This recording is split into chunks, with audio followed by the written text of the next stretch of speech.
our ambassador to the United States. But, Mr. Speaker, before I go into the details, I want to be very clear with this House that while this statement will focus on the process surrounding Peter Manson's vetting and appointment, at the heart of this, there is also a judgment I made that was wrong. The name had been submitted to the King as Minister's recommendation. The Prime Minister had made an announcement that Mandelson was his nominee without caveats. The British government had sought agrément, the formal diplomatic process for a host government accepting a nominee from the US government, and that had been obtained before I arrived in post.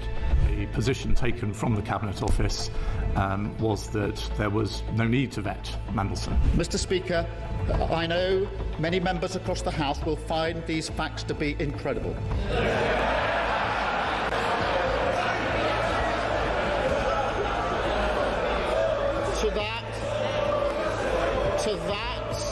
To that, I can only say they are right.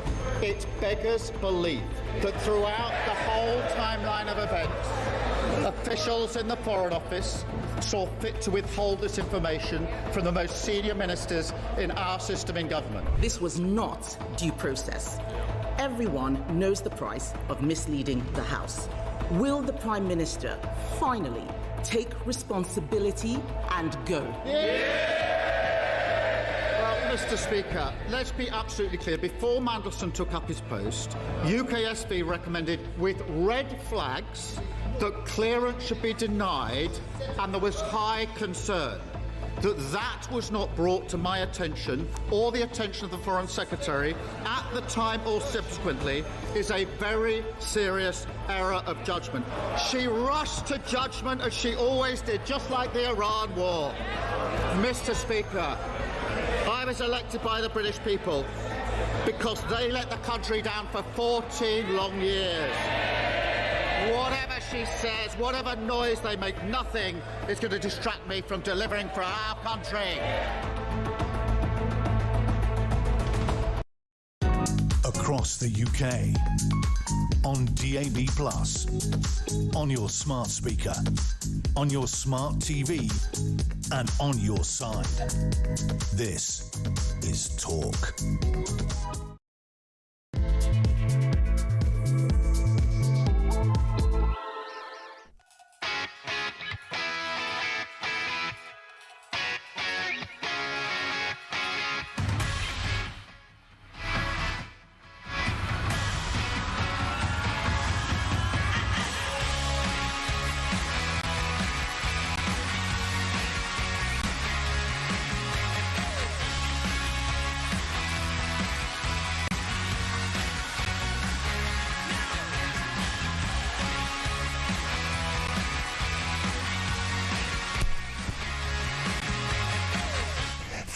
Past 6, we got there in the end. Top of the morning, this is Talk Breakfast.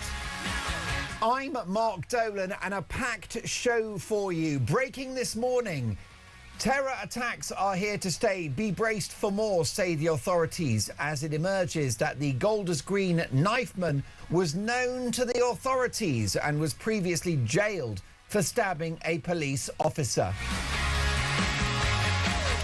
Angela Rayner and Wes Streeting ramp up their campaigns to be Britain's next Prime Minister.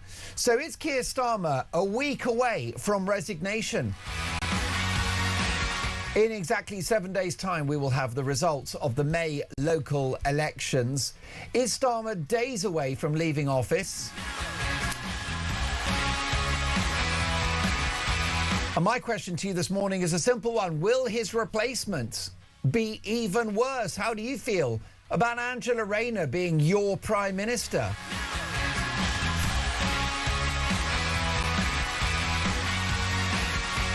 Meanwhile, inflation could reach 6% by the end of the year. Just how much trouble is our economy in? Is Nigel Farage right that an economic crash could spark an early general election?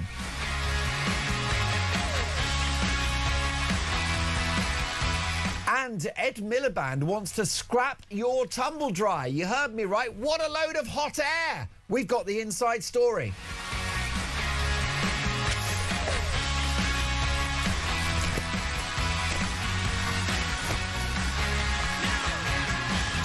So much to get through. Now, it's all about your opinions, so join the conversation. My phone number is 0344 499 1000. Text the word talk and your message to 87222. And you can leave us a voice note. We love a voice note. We know you're busy on a Friday morning getting ready for work, getting the kids dressed for school. It's all happening. You may be at the tail end of a night shift, in which case I salute your contribution to the unstoppable powerhouse that is the great British economy.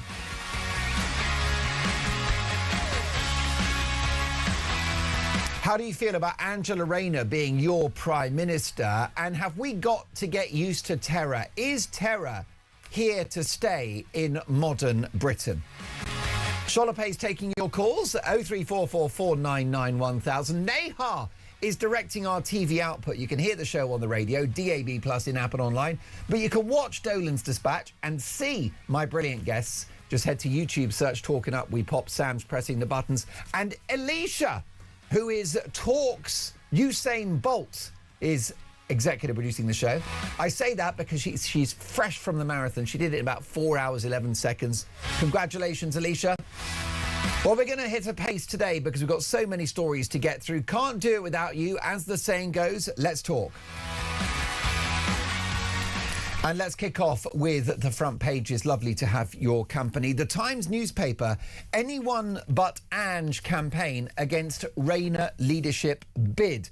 Senior Labour ministers and MPs have launched an anyone but Ange campaign in an effort to keep Angela Rayner out of number 10 after the May elections. The former Deputy Prime Minister is understood to be considering mounting a leadership challenge against Sir Keir Starmer after next week's voting, depending on how poorly Labour performs across the country. It's quite clear that Labour's performance in the local elections is going to be catastrophic. It will be seismic. It will be historic. And it will be the beginning of the end for Keir Starmer. So the conversation we need to have this morning is who replaces him. He's gone. Forget about it. He's really bad at the job. He's terrible at politics. And of course, the policies are absolutely destroying the country. So many people want change, but is change in the form of Angela Rayner the way to go? Someone that labels her opponents scum. Someone that stands accused of not paying her taxes. Someone that's hoovered up expenses over the years. Someone around whom there was a total mystery about her permanent address in the 2000s. I think she's shifty. Do you trust Angela Rayner? I don't. I'm not even sure that she's as authentic as people say, because this idea of rags to riches, that she left school without qualifications, single parent, climbs the greasy pole. I don't know if that makes her an incredibly down-to-earth woman. I think that what she's done is she's turned herself into a plastic socialist. But how do you feel about Angela Rayner being your next Prime Minister? I say be afraid, be very afraid. I worry about her on the international stage. Can you just picture Angela Rayner at the UN or in front of the White House or the Elysee Palace? Good luck with that. Then there's Wes Streeting, who's got a lot of baggage as well because he's linked to Mandelson. Mandelson's protege, no less. And this is a guy with a wafer-thin majority, which means if he's chosen as leader, he may not win his seat at the next general election. So that's not a great long-term investment. Of course, the other problem with him, he's far too right-wing for the Labour Parliamentary Party and the membership. That's why we're in such a strange pickle at the moment. Things are so bad, folks, that Starmer technically is the least bad option. Now, that's quite a place to be, isn't it? But I think that is provably true, because if Angela Rayner, if Big Ange gets in, she will shift the party to the left. Now, you've seen the balance sheet. You know that we are in the red. This is a country that lives beyond its means. If Big Ange gets in, the ginger growler, what are the implications? Well, the unions will be backing her, so they'll want their pound of flesh. What does that mean? It means doubling down on the workers' rights package, which has caused an explosion in unemployment, particularly youth unemployment, which is the highest in Europe, which is going some, given that no one in Spain works. She'll double down on high taxes and high borrowing. She'll double down on inflation-busting pay rises in the public sector. We've just been told by the Bank of England that inflation could reach 6%, that food price inflation could reach 8%. Have you seen how expensive the supermarket is now? I don't know about you, but my two big costs are accommodation and food. You literally have to take out a second mortgage now, don't you, when you pop to the Co-op? And have you noticed there's no such thing as a cheap trip to the supermarket anymore? There's no such thing as getting change from a fiver, that you pop in, pint of milk, loaf of bread, change from a fiver. When was the last time you got change from a fiver? Good luck. Good luck getting change from a £20 note these days when you pop into your Tesco and your Sainsbury's and your Aldi. So inflation is going to go up. And what are we going to get from Big Ange? Inflation-busting pay rises in the public sector, because the unions will put her in that job and they will expect their pound of flesh. Then you've got Red Ed Miliband, who is a crazy socialist, whose father was a Marxist academic called Ralph Miliband. And clearly he wants to achieve some kind of eternal blessing from his father by getting into office and having Britain being a very, very left-wing quasi-communist state. Now, that may sound like an exaggeration. Have you seen net zero? What is net zero? That is socialism with a green rosette. That is economic suicide and industrial disarmament. That's what it is.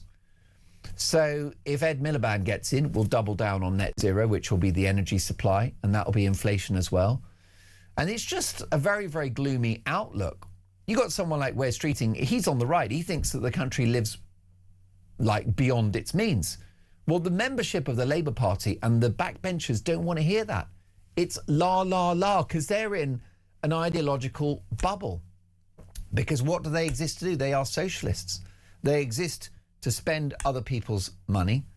They talk about the gap between the rich and the poor. They would rather poor were poorer so that the rich were also less rich, which is a race to the bottom. That is socialism. That is communism. So Wes Streeting, he's to the right on the party. He won't get it. Then there's Shabana Mahmood, who's an impressive politician. She wants to double the length of time that you'd have to wait to receive settled status in this country from 5 to 10 years. Her argument is that by then you need to have a perfect command of the language. You have to have economic viability, right, a job and an income, and you must have no criminal record. Well, as far as the Labour Parliamentary Party are concerned and the membership, that makes Shabana Mahmood far right. And here is an example of why you've got to worry about Big Ange being in number 10. She wants Shabana Mahmood sacked. She has said that changes to indefinite leave to remain to tackle the eye-watering cost of the so-called Boris wave are un-British. And she wants to be Prime Minister. So Mahmood would be far better than Starmer, far better than Streeting, far better than Red Ed Miliband. But it ain't going to happen, because as far as they're concerned, she should basically join Reform. The Labour Party considers Shabana Mahmood to be far right. They are horrified by those policies. Some of the things that Shabana Mahmood has said came from Nigel Farage. The left will be... We're in a tight spot, and we're in a bizarre situation where Starmer is the least bad option. Do you agree? Is Starmer the least bad option? 0344 499 1000. On inflation, Reg has messaged the show. Good morning, Reg. There aren't enough people in the world called Reg, and I think the world was a better place when there were more Regs about. Short for Reginald. That is the name of Elton John in real life. Did you know that? Reginald Kenneth Dwight. If only he'd stuck with that name, he might have had some success.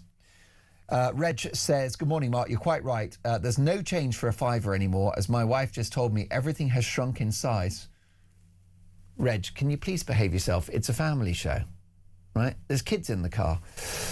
This from Simon in Durham. Good morning, Mark. Big Ange at the helm? Absolutely not.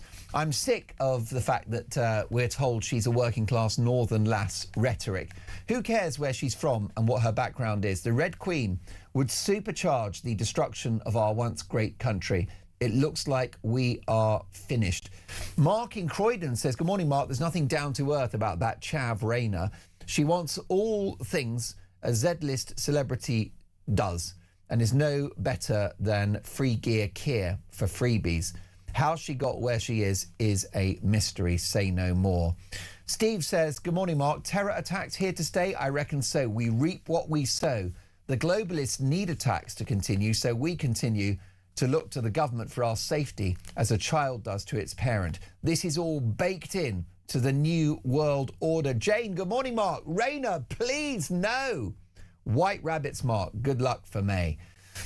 Paul, good morning, Mark. Rayner getting drunk and smashing into a door will likely get her voted in. Seriously, can you see this growler negotiating with other world leaders on trade deals or even peace?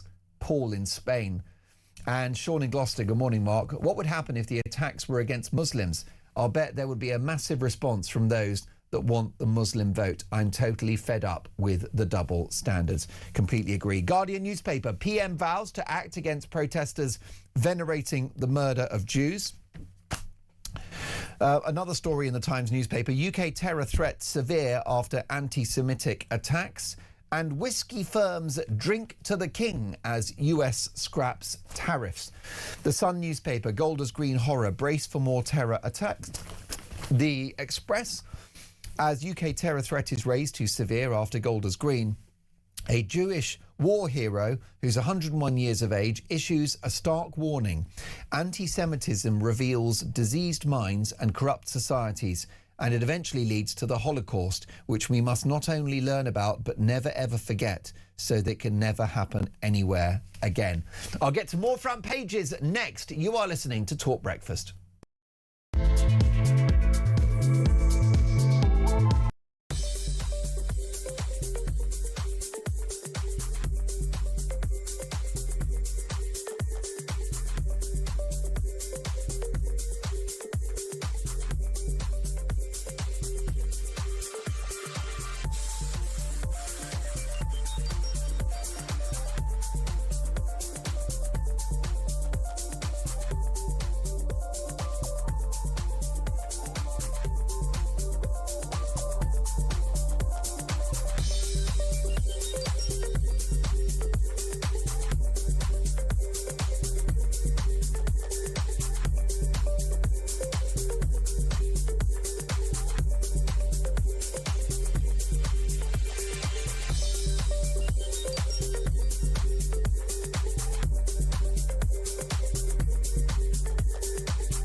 The Crown is facing its gravest test in decades, and the royalty from Talk is your front row seat. With royal reputations under pressure and probing questions about public trust, we unpack every twist and revelation with the biggest names in the business. From the throne room at Buckingham Palace to a mansion in Montecito, we follow every royal ripple. Never miss a moment of The Crown in crisis. Subscribe to the royalty from Talk on the app or wherever you get your podcasts.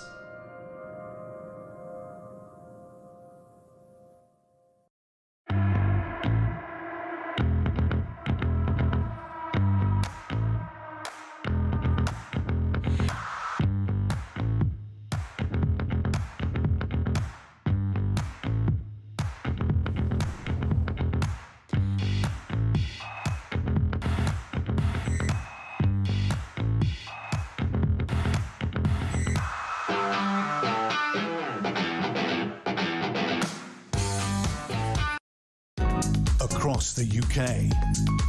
On DAB+, on your smart speaker, on your smart TV, and on your side. This is Talk. Angela Rayner is on manoeuvres to be our next Prime Minister. Don't forget that we're on air in a week's time responding to the May local election results, which will likely be catastrophic for the Prime Minister. So could we be a week away from his resignation? If so, does Big Ange replace him? Here's a voice note from Matt. Morning, Mark. Matt in Warrington, loading the van. He can't keep Starmer because he's never even got past the get-go, has he? He's just been a walking dead duck from day one. You can't have tumble dryer millipede getting in because we'll all be on sailing boats or I dread to think skateboards. We won't have no electricity. We'll be living under candlelight, but it'll have to be ozone-friendly candlelight. I dread to think what's going to go on, but I know whoever gets in power, it's going to not be till after the summer, after the conference season, and then the banks will pull the plug because it'll be worse than Liz Truss, and then we're going to go into a general election by next year. So we're basically, the country's in no man's land for the next 12 months because this incompetent, ridiculous Labour government that everyone thought would be a good idea to vote in because the Tories were so bad. Well, they got what they wished for, didn't they? Because they are bad. They are really bad. The worst ever. Matt, have an excellent day loading up your van and contributing to the British economy as a great example of alarm clock Britain. You are listening to Talk Breakfast. Front page of the Daily Mail, the rise of anti-Semitism, an attack on all of us is the headline. Daily Mail, why was this man free to roam the streets with a knife? Let's get reaction to all of the big stories of the day with a good friend of mine, the brilliant broadcaster and journalist Benedict Spence. Good morning, Benedict. Good morning. We hear these expressions over and over again, known to the authorities, red flags ignored. And here we go again now. This man, another example of cultural enrichment, who came to the UK as a child from Somalia. He was jailed for stabbing a police officer. He walks free. He's on the prevent list briefly before being taken off it. With characters like this, walking around with abandon, we're not safe, are we? No, we're not, and it's sort of, it's almost impressive, the sheer number of, take this particularly horrific case out of the equation, how frequently stories of recent migrants committing pretty serious crimes have become an almost daily occurrence in this country, by which we mean very violent assaults, very violent sexual crimes, and on top of that, the sort of the litany of petty crime that comes alongside with that, be it pickpocketing, be it sort of shops that are fronts for fraud or money laundering. It's simply become a daily drip feed of these kind of stories, and people see them, roll their eyes and go, oh, again, another example of that thing that isn't happening appears to be happening. Because, of course, we're constantly told, oh, actually, no, migrants and refugees, they're all, in the case of refugees or asylum seekers, they're all desperate, they're all fleeing persecution, and they just want to be safe. And then in the case of economic migrants, well, they're just coming to build a better life and to make the country better. And you think, well, maybe the majority are, possibly the majority are. But it certainly seems like a sizable minority are coming here and are not understanding the fairly basic tenets of our social contract. And that ranges from, as I say, things like sex assault on women who are incapacitated or following children around, or, at the other end of the spectrum, people being stabbed in the street for their religion, for their ethnic background. I just think that it's unspeakably bad what it is that we've allowed to happen. And we focus on stabbing and rapes and other such egregious crimes, murder as well to boot. But there's also low-level sexual harassment of women in the streets. Oh, yes. Petty crime, shoplifting, the sort of lesser crimes that are making life a misery for ordinary Brits. I mean, the shoplifting thing in particular, I think, is just unbelievably egregious because... Yeah. That level of shoplifting, and something else that's come into it, and this is a slightly more London-centric thing, but pickpocketing has simply become par for the course now, and this sort of goes hand in hand also with phone thefts, things being stolen out of people's hands. This just didn't used to happen. No, bag thefts as well is another big one. Didn't used to happen. In our cities, you put your bag down for a second, then you look again and it's gone. Somebody's got it, and it is the prevalence of, and it's not even just individuals, organised foreign gangs of criminals. Correct. And I'm sorry to say, it is very much the stereotype that you'd think. A lot of them are Romanians and Bulgarians. A lot of them have come from Eastern Europe, that particular part of Eastern Europe. These were the things that we were told would happen, and everybody said, well, not everybody said, but people like Nigel Farage said, actually, to give him his due on this, he said, if you open up the country to, parts of Europe, that these people will end up coming and they'll bring crime with them. And everybody said, oh, that's an awfully racist, horrible thing to say, Nigel. As usual, you're the next Hitler. And now here we are, where actually there are TikTok accounts of people who follow well-known gangs of people round London, most of them, again, Romanis. And it's just, they act with impunity. The authorities know what they're doing, but because it's done under a certain level, they don't step in to stop it. Staff at shops know who these people are. They're not allowed to step in and stop them. I mean, that's the real thing. I've been in shops where I've seen people stealing things, and staff have just gone, now that's enough, off you go. They don't stop them and intervene with them. No, they almost get an unspoken allowance. Because they understand, that the staff understand that if they do anything, there's a chance that they could be A, hurt themselves, or B, sued if they end up hurting the person in question. It's insane that we've got to this point. The only time I've ever seen anybody actually step in, 2 times, the only time I've ever seen people in, one was at a Waitrose, and one was at Fortnum and Mason. And on both times, it must be said, it was foreign security staff, I would assume either Caribbean or African security staff, who grabbed these people and started shouting, no, you're not going to do that.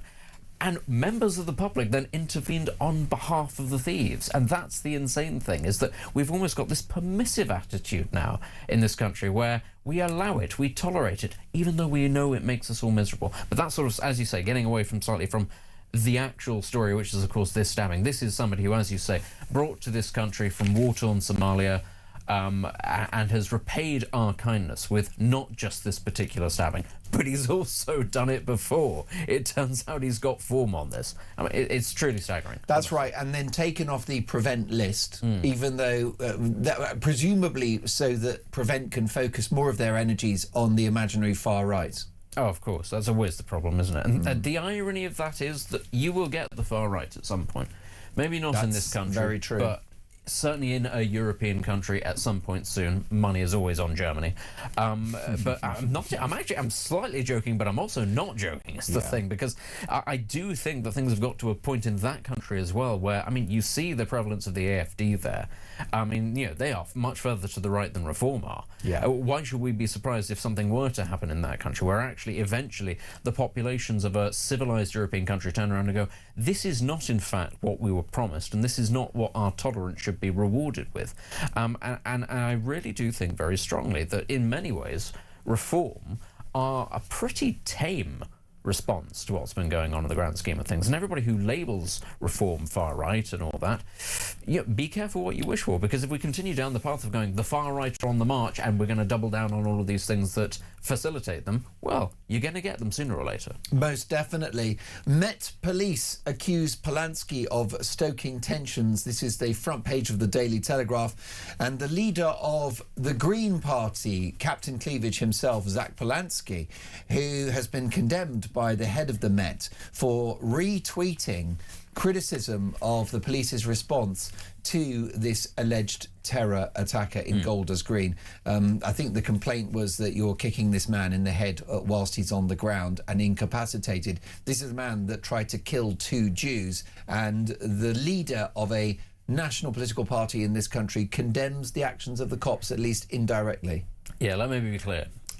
We talk a lot about British values in this country. We're often told what British values are by Keir Starmer, and then he never really says what they are, and then we have to have that sort of counter-argument as what it is they are. I think that this is a British value that we can all coalesce around, and that is that it is okay, perfectly okay, for the old bill to leather knife-wielding savages in the head if they don't drop the knife when they're told to. And that's the thing. I'm not even saying that they can do it, willy-nilly. If the guy has not dropped the knife, and that's the key thing here, he did not drop the knife, he still had the weapon with which he'd stabbed 2 people, or at least that's certainly what it looks like from the footage, and we've all seen the footage. I think it's completely fine if you're resisting in that situation for a police officer to go, do you know what?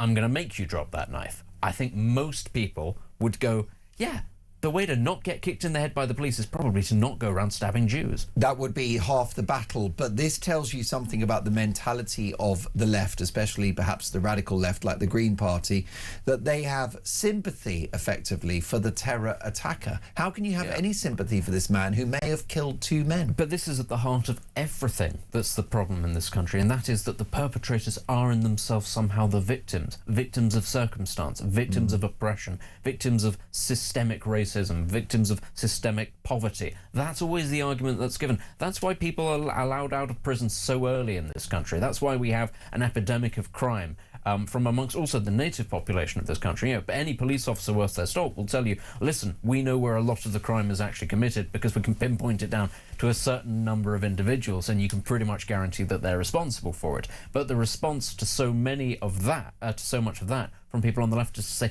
oh, but these are the people who we really need to be looking out for, and we need to be doing more for because they are somehow the victims. And it does extend to people who are accused of terrorism. It does extend to people who have committed terrorism. Somehow, it is always them who are the victims, don't know better, and it's us who are somehow structurally responsible for them going off the rails. Would you like Angela Rayner to be your next Prime Minister? 6:31, this is Talk Breakfast.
Across the UK, on DAB+, on your smart speaker, on your smart TV, and on your side.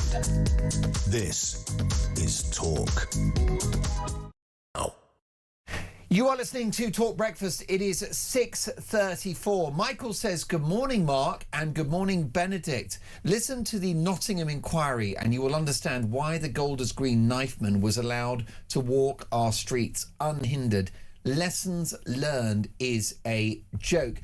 And of course, the authorities do have previous on this, don't they, Benedict? So, for example, we have Axel Rudikabana, who was known to the authorities, concerns raised by his former head teacher, who was told to be quiet about it and ignore her concerns about this man who goes on to kill 3 little girls at a Taylor Swift themed dance class. We've had the Nottingham murderer who wasn't detained in a mental health unit because there are too many black men already under those circumstances. So the list goes on. There's a pattern of failure from the authorities.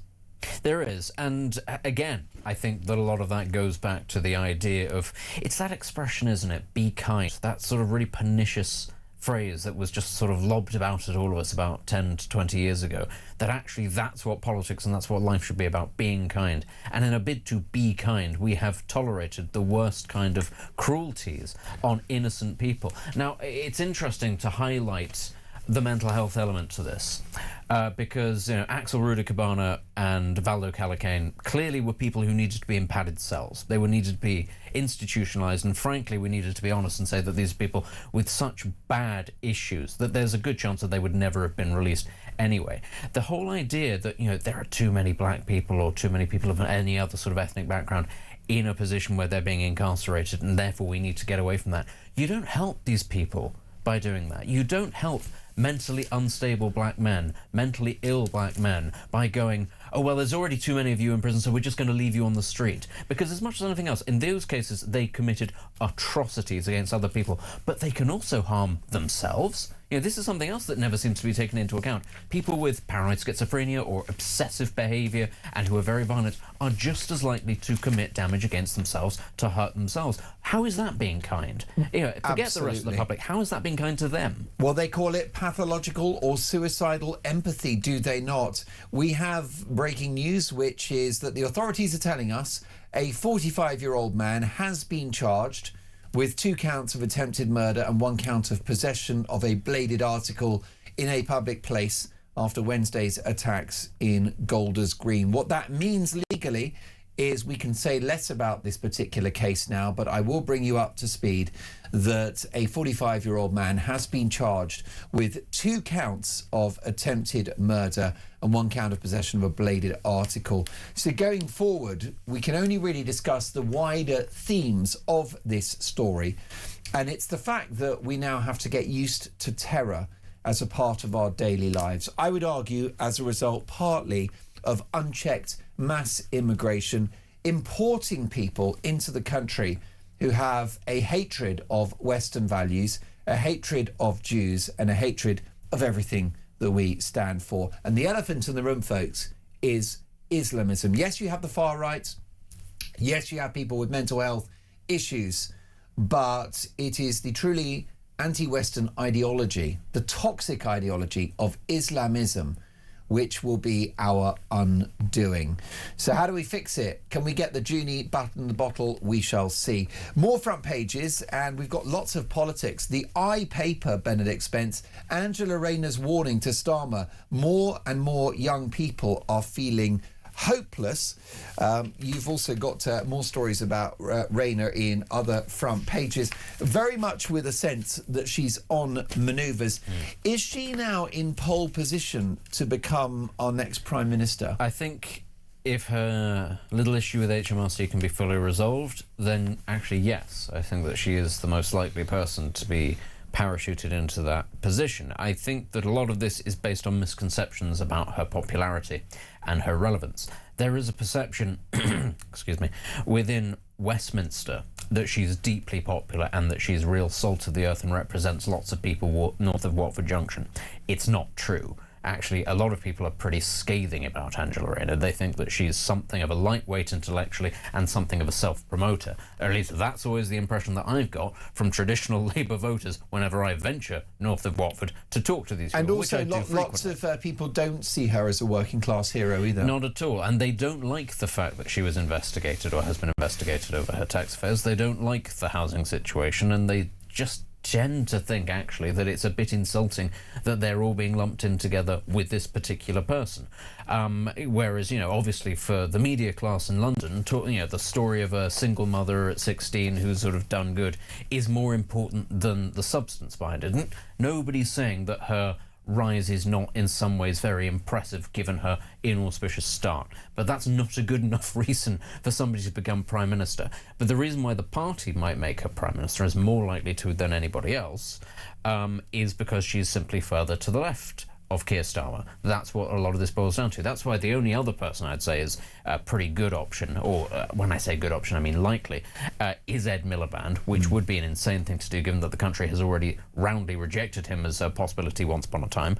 But those would be the two that I'd be sat here saying those are probably going to be your favourites. Now, there are far more pragmatic choices that the party could pick, far more sensible choices. Shabana Mahmood? Shabana Mahmood, it's not going to happen, but yeah, she would be an interesting one. Wes Streeting is very competent. There's no two ways about that. He's actually doing a half-decent job as Health Secretary. He recently said the benefits bill should come down so we can invest in defence. He is, I have to be honest with you, he's not necessarily my cup of tea, but as a politician, you can't question that actually he has got his finger on the pulse a lot better than I think a lot of other Labour MPs do. But for that, he is perceived as being right-wing, A, and the fact that he talks about high office, B, shows ambition. And the Labour Party doesn't like ambition. It doesn't like people who it feels have got ahead of themselves. It doesn't want people to shoot for the moon. It would far rather that they just stay very close to home. So that's not going to happen. He might get in on a ticket with someone else. So, you know, there's been talk about him forging some sort of pact with Rayner. I could see that potentially happening. But in a straight shootout with her, he's not going to win. And then if you look at the other options that people talk up, Al Carnes is somebody who is beloved of, Dominic Cummings, amongst others. That I tend to look at that as being an interesting endorsement, but he's not got enough experience or brand recognition. And John Healey, the Defence Secretary, well, he's had a quiet time, if you like, and I think that that's, broadly speaking, a good thing for a Defence Secretary. If, whilst all these other options have got bad things going on or mishaps, John Healey, even though the MOD is a disaster, let's be very clear, he's not got anything in particular that you can sort of tag on him as being like his fault. Even the stuff around Iran and not sending ships to the Mediterranean fast enough, that was not put on him. That was Starmer. And here's the other question I've got for you. Labour, can they conscionably have another middle-aged white man as leader? That's another issue. They're desperate for a woman, aren't they? They are, and I mean, I'm desperate for a woman too, aren't you? Aren't we all? Especially at this time of the morning. Oh, God. No, never at this time of the morning. It's far too early for that. The thing is, we all see what they do with this when they talk about the need for diversity and promotion of women and minorities. People are not interested in that anymore. They're sat here going, can you just give us someone competent? We just had our first woman chancellor. How's that working out for you? Yeah, phenomenal. How was the last female prime minister? Did it work out particularly well? Or the one before that? Does anybody have fond memories of her? No, they don't. And the thing is, Labour got into office simply by saying, we're not the Tories. We'll give you quiet competence. We're not planning anything wild. We'll just do competence. And now we're already reverting back to, maybe a bit of tick box exercise. Maybe that's what everybody wants. Bring that back.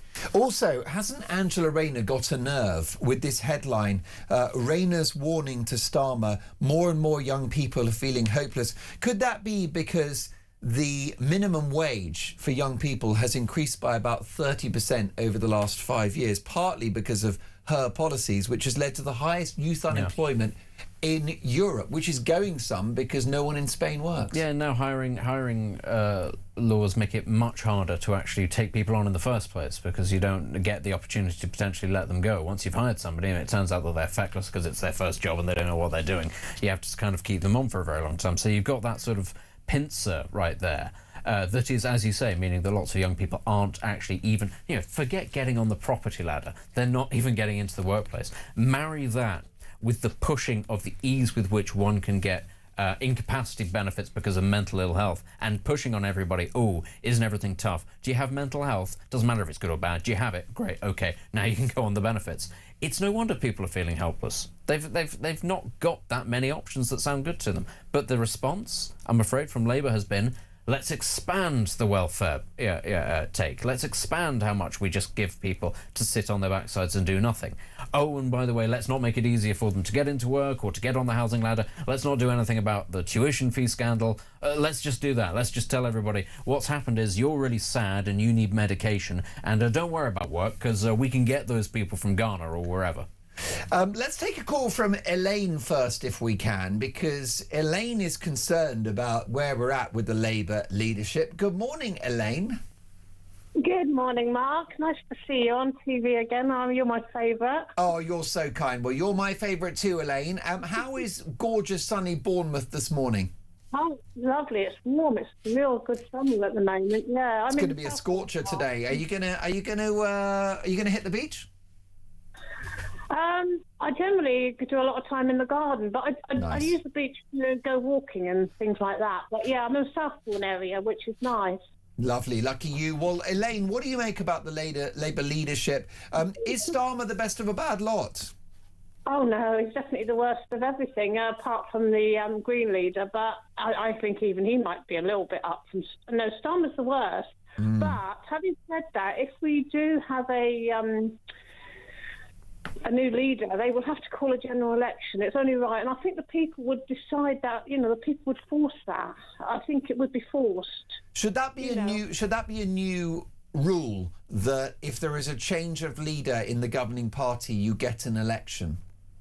I think so, because I know Starmer was voted for on based on what he didn't do. Yeah. What he said he'd do, but he didn't. He reversed it. A false pretense, really, wasn't it?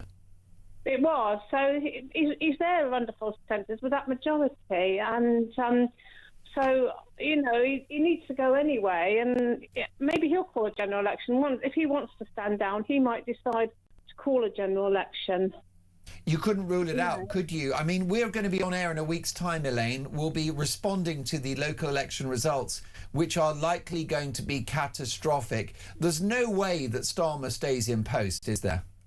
No. The actual thing is, it's going to be a hung parliament, whichever way... Well, how it's looking at the moment, we're definitely going to have... If we have a general election tonight, it would be a hung parliament, definitely, yeah. But one would be at the top. I would like to see the Social Democratic Party move in more as well. They're not seem to be going very far. They're not coming out, are they? They talk a lot of sense, don't they? They're very socially conservative and then economically liberal, and I think their leader is a very, very convincing and intelligent man. But they're not really cutting through. William Clouston, they're not really cutting through the SDP, are they? Well, that's what I'd like to see, them cut through a bit more and maybe join up with Reform, because there's no way Reform aren't going to get a right coalition. We could be in for a left coalition if we're not careful, if that happens. How would you feel, Elaine, about a Conservative Reform coalition? I wouldn't mind that. I've got nothing against Kenny Beganock. I mean, her and Nigel are competing with each other at the moment, so they're going to be, as some people say, they don't like each other. I don't think it's that. They're just competing with each other to win, aren't they? I've got nothing against her. Not so far. Well, she's found her voice and she looks comfortable in her own skin now, doesn't she? Yeah, she's always been. Yeah, she is very good. She was good this week on Prime Minister's Questions, definitely good, because she had the numbers of the people claiming benefits since Labour took office. Starmer wouldn't answer it. He went on to other things. And she gave the numbers. So I thought that was good, so, yeah. And, Elaine, who do you think's going to win the Labour leadership if Starmer stands down? Well, I hope it's not Ed Miliband, because that's the worst of it anyway. I think we could get round I'm to Lorena a bit better, but Ed Miliband will be the worst of it, definitely. And what makes you say that? What worries you about Ed Miliband? Well, he's already been a failed leader, hasn't he, already? Yeah, I think Benedict said that. It's all the net zero, and he's not a nice person anyway, is he? So, but no, I think we'll be in for a general election by next year, next spring, Oh, here's hoping. Here's hoping, Elaine. Enjoy the sunshine in the garden, and we'll speak soon. Brilliant call. Have a lovely day, Elaine in Bournemouth. I'm going to take more calls after this. Your reaction to what you've heard there, Benedict Spence, from Elaine in Bournemouth. For example, she thinks actually Rayner might be the lesser of two evils compared to Miliband. I mean, that's possible. But I don't think, well, put it this way, I don't think the bond markets will see it that way. I think that they'll respond in a pretty terrified manner to whichever of the two of them ends up becoming leader. And I think that, things like borrowing costs are going to go up in this country. They would anyway, obviously, because of the inflationary spike that's about to hit us. I suppose the issue with Miliband is also the blessing, which is that he can only go as fast as is physically possible. And eventually reality will bite. And that means that you can only build solar farms at a certain rate. And one of the few, I suppose, benefits of the really awful planning laws in this country means that it is harder for him to just ride roughshod over people and build them out anyway. But this country, I don't think, would be any better off under Rayner in terms of energy policy or environmental policy if it were her. I just don't believe that. And I think immigration will be a nightmare because Rayner will sack Shabana Mahmood and she'll scrap the plan to double the length of time that you wait for indefinite leave to remain? She will. I have to say, I think Elena's right, actually, that if we were to have a general election right now, that the likelihood is a hung parliament and maybe even a left-leaning coalition. I think that that's underpriced, and I think that a lot of people within Reform are beginning to understand that as well. Yeah. I'm afraid this is a real part of the problem. You get the country that you vote for, and the reality is that there are millions of people in this country who have been fully sold on some truly insane ideas about open borders and about what is possible when it comes to energy policy. And we are all paying for that. And the thing is, because a lot of these people are ideologically driven, it's not going to be easy to get them to change their minds. People simply refuse to believe when they've been wrong. A very good example of this, I suppose, is the Brexit debate. I can't think of very many people who've ever changed their minds because nobody ever wants to say that they're wrong.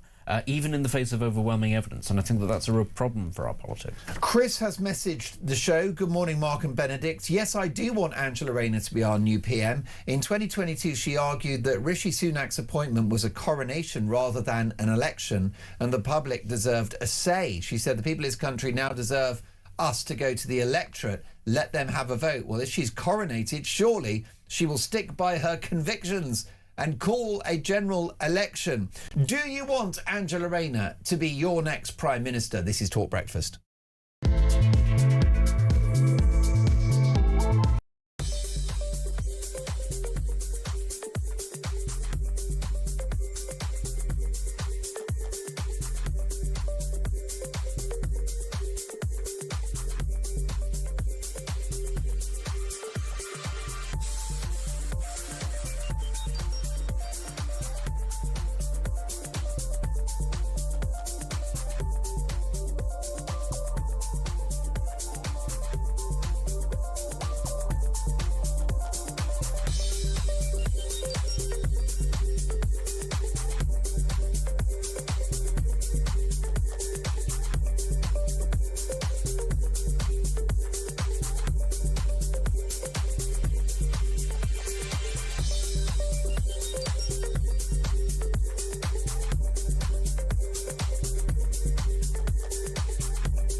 Welcome to Down the Local, the show that goes from pub to pub across the country, speaking to the punters about the subjects driving us all nuts at the moment. That's Rachel Reeves, Rachel Thieves, Rachel McCounts. I don't really know Meghan Markle. I know Meghan Markle's from Suits, that's about it. I don't know about anyone else, and I don't know where this is going. I have 0% beard, and I feel raising the flag, I think, is symptomatic of this desperation. Is public transport good value for money?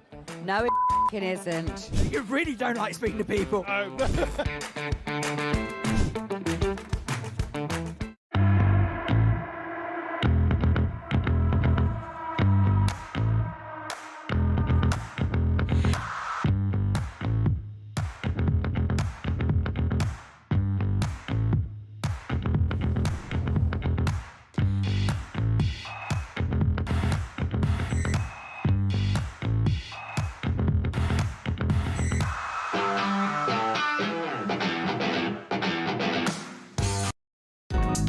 across the UK. On DAB+, on your smart speaker, on your smart TV, and on your side. This is Talk. Breaking news on Talk Breakfast at 6:55. A 45-year-old man has been charged with 2 counts of attempted murder and 1 count of possession of a bladed article in a public place after Wednesday's attacks in Golders Green. This from... let's have a look. Roger, who says, good morning, Mark. Roger in Wales.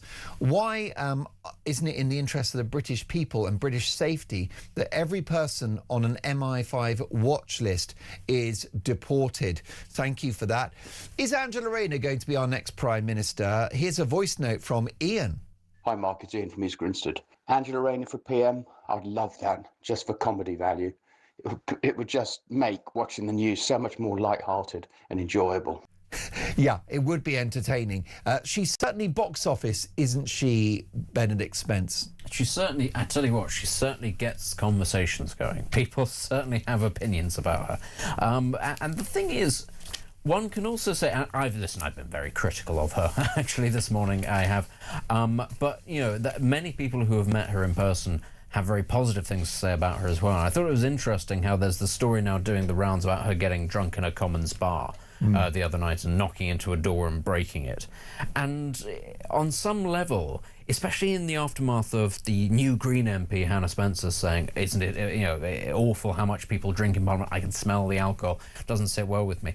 I find it quite kind of reassuring, actually, that Angela Rayner is somebody who isn't afraid to sort of have a drink, isn't too Puritan on all these sorts of things. Because what we could say right here is, talking about a sort of a left-wing coalition or, you know, people sort of stealing each other's lunch on the left, the Greens are very Puritan about so many things, except heroin, ironically. But, you know, most other things, they're very kind of the belief almost that people should live a sort of a monastic existence, that it should be a very sort of Spartan sort of lifestyle.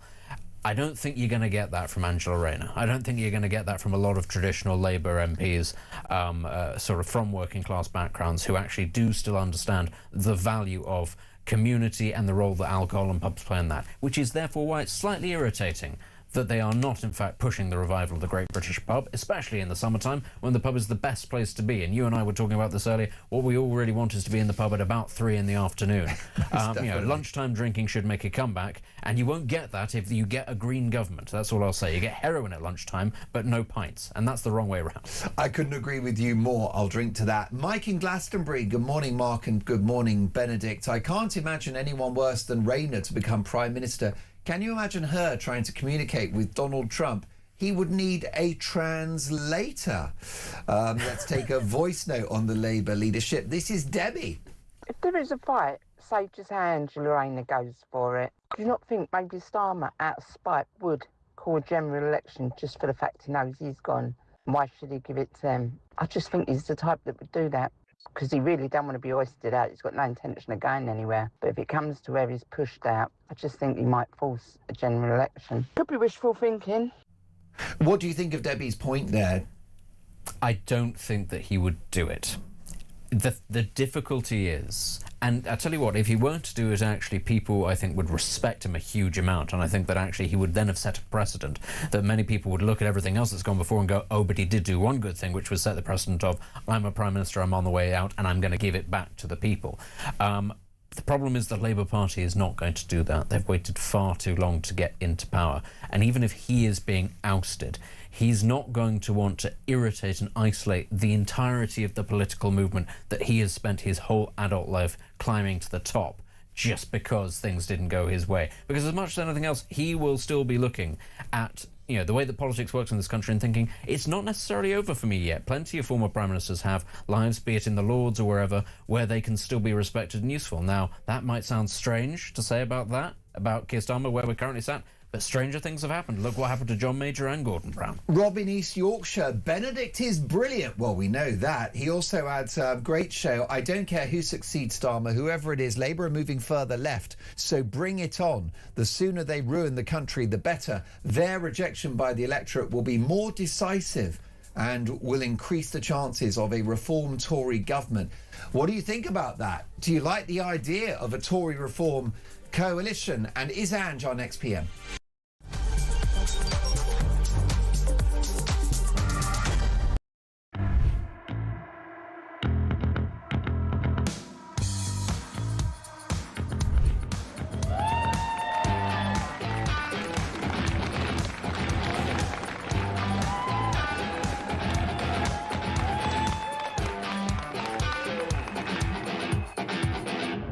My fellow Americans, let me begin by congratulating the team at NASA and our brave astronauts on the successful launch of Artemis 2. It was quite something. It will be traveling further than any manned rocket has ever flown and will very substantially pass the moon, go around it, and come back home from a distance that has never been done before. It's amazing.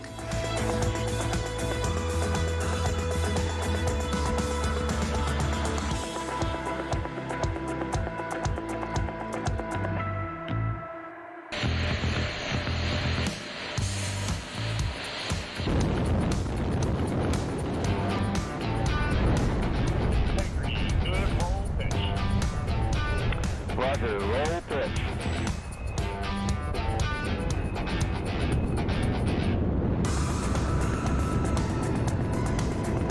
Integrity, AMT high.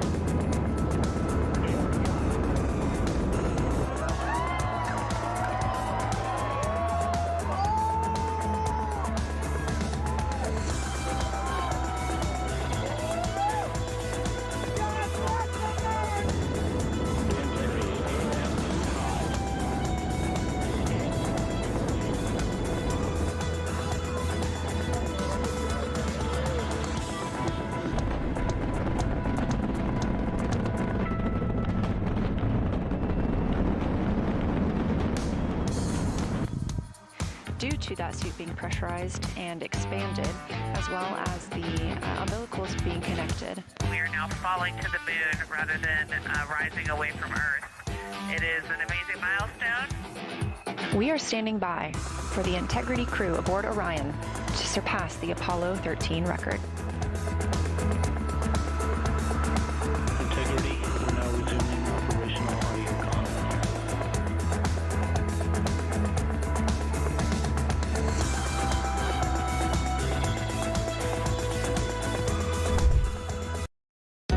Across the UK, on DAB+, on your smart speaker, on your smart TV, and on your side. This is Talk.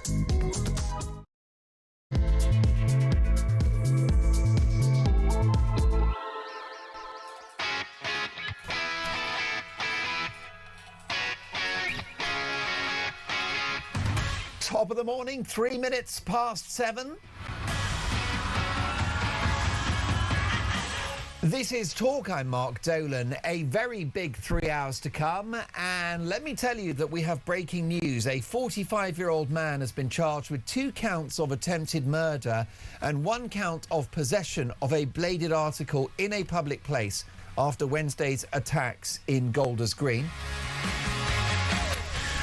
Well, the authorities have us on high alert now. So my question to you this morning is a simple one. Is terror here to stay in Britain? And why has it happened? How have we got to this point? Why are we now provably less safe than we ever have been on home soil?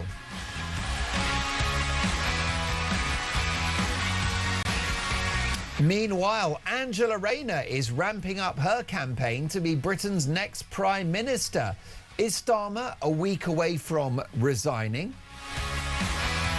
And how do you feel about Big Ange being your next Prime Minister? My phone number is 0344 499 1000. Sholape is taking your calls. Text the word TALK and your message to 87222. Leave us a voice note. And as the saying goes, let's talk. Big Ange as your Prime Minister. Let me know your thoughts. And is terror now here to stay? Meanwhile, inflation could reach 6%. Just how much trouble is our economy in? Is Nigel Farage right that an economic crash could spark an early general election? Meanwhile, the leader of Reform UK, Nigel Farage, leaves the door open to a coalition with the Conservatives. Is that the answer for Britain? And Ed Miliband wants to scrap your tumble dryer. What a load of hot air. We've got the inside story. Big Ange in number 10, what do you think? 0344 499 1000. You can hear us on the radio, DAB+, in-app and online. You can watch the show. Just head to YouTube, search Talk, and up we pop. My brilliant director of television this morning is Neha. So just search YouTube, search Talk, and up we pop. As the saying goes, let's talk. And we'll kick off the hour with today's front pages. The Sun newspaper, Golders Green horror, brace for more terror attacks. Alert raised to severe, biggest threat for 5 years. Daily Telegraph, Met Police accused the Green Party leader Zach Polanski of stoking tensions as he suggested that via a retweet on the social media platform X that the police were rather aggressive in their apprehending of the terror suspect in Golders Green. Run on tumble dryers after Miliband's net zero ban, and inflation could hit 6% as a result of the Iran war, warns the Bank of England chief. We've got the iPaper, Rayner's warning to Starmer. More and more young people are feeling hopeless. The Times, anyone but Ange campaign against Rayner leadership bid. UK terror threat severe after anti-Semitic attacks. And whiskey firms drink to the king as US scraps tariffs. And finally, for now, the Daily Mirror, the rise of anti-Semitism, an attack on all of us. Now, if you're just joining us, we do have the breaking news that a 45-year-old man has been charged with 2 counts of attempted murder after the attacks in Golders Green. We're going to get reaction to that, but let's now speak, if we can, to Isabel Oakeshott, Talk's international editor, and with me in the studio, Benedict Spence, broadcaster and journalist. Good morning, both. Hello, Isabel. Good morning. Is terror here to stay in Britain? Well, I mean, we make so many mistakes on a daily basis that we virtually ensure that it is. You know, with every additional boatload of unknown people with unknown intent, we increase the risk. We've been unbelievably complacent over the years about who we are doling out the right to remain to, and even British citizenship. We have been ludicrously tolerant of hideous, divisive marches, pro-Palestinian marches with all that goes with them for more than 2 years now. So, yeah, of course terror is here to stay. Why are people surprised at the consequences of this complacency? And it is the left with their endless sanctimonious mantra of don't judge, be kind, hashtag everybody welcome, that has led us to where we are today. You know, there comes a point, and that point was many, many years ago, where you have to judge, where only a completely suicidal country wouldn't take a decision on a very rational basis on each case about whether somebody who is applying to live in our country is actually going to serve our country well, or may in fact be a net danger and liability. There are hundreds of thousands of people in this country, Isabel, who hate Jewish people, who hate Western values, who hate everything that this country stands for. How do we get that genie back in the bottle? Well, first of all, you get rid of those people. I'm sorry, if there is a way to deport them and they are not, it's pretty difficult to revoke someone's citizenship, but there are plenty of people who don't fall into that category and are completely deportable. People who have received asylum, who outstayed their visa. 100%. That is what a reform government would do. The Shadow Home Secretary, Zia Youssef, has said as much. Nothing's off limits. I think that reform has made it very clear that they would actually revoke decisions that have been taken in the last few years. I think they were going to look very carefully at many of those rushed through cases. And I'm afraid we've got to the point where mass deportation has not just to be contemplated and articulated, it has to happen. What do you think of that, Benedict Spence? Your reaction to what Isabel Oakeshott's had to say? Well, yeah, it's the idea of remigration has become mainstream across Europe in the last 18 months to 2 years, and the speed with which that happened is remarkable. And also, I think it shows the weight of the problem that not just the UK but many European nations, again, I'll say Germany as an example, are facing. The thing with that is, of course, Reform are going to face an awful lot of pushback from the usual suspects, certain parts of the media establishment, the NGO class. You will get a lot of pushback, but actually it's in the nation's interests to allow this to happen, to actually push for this to happen. And, as difficult as it is to remove people's citizenship, the precedent has been set now with Shamima Begum, and once it has been set, it will become easier to do so. And the thing is, as I say, Reform, were they to get into government, I think it would be in their interests to set that precedent and to get out ahead of this, because what you don't want to be doing is doing it in a very sort of piecemeal way. You don't want it to be that it's only a couple of hundred people that are being deported, only a handful.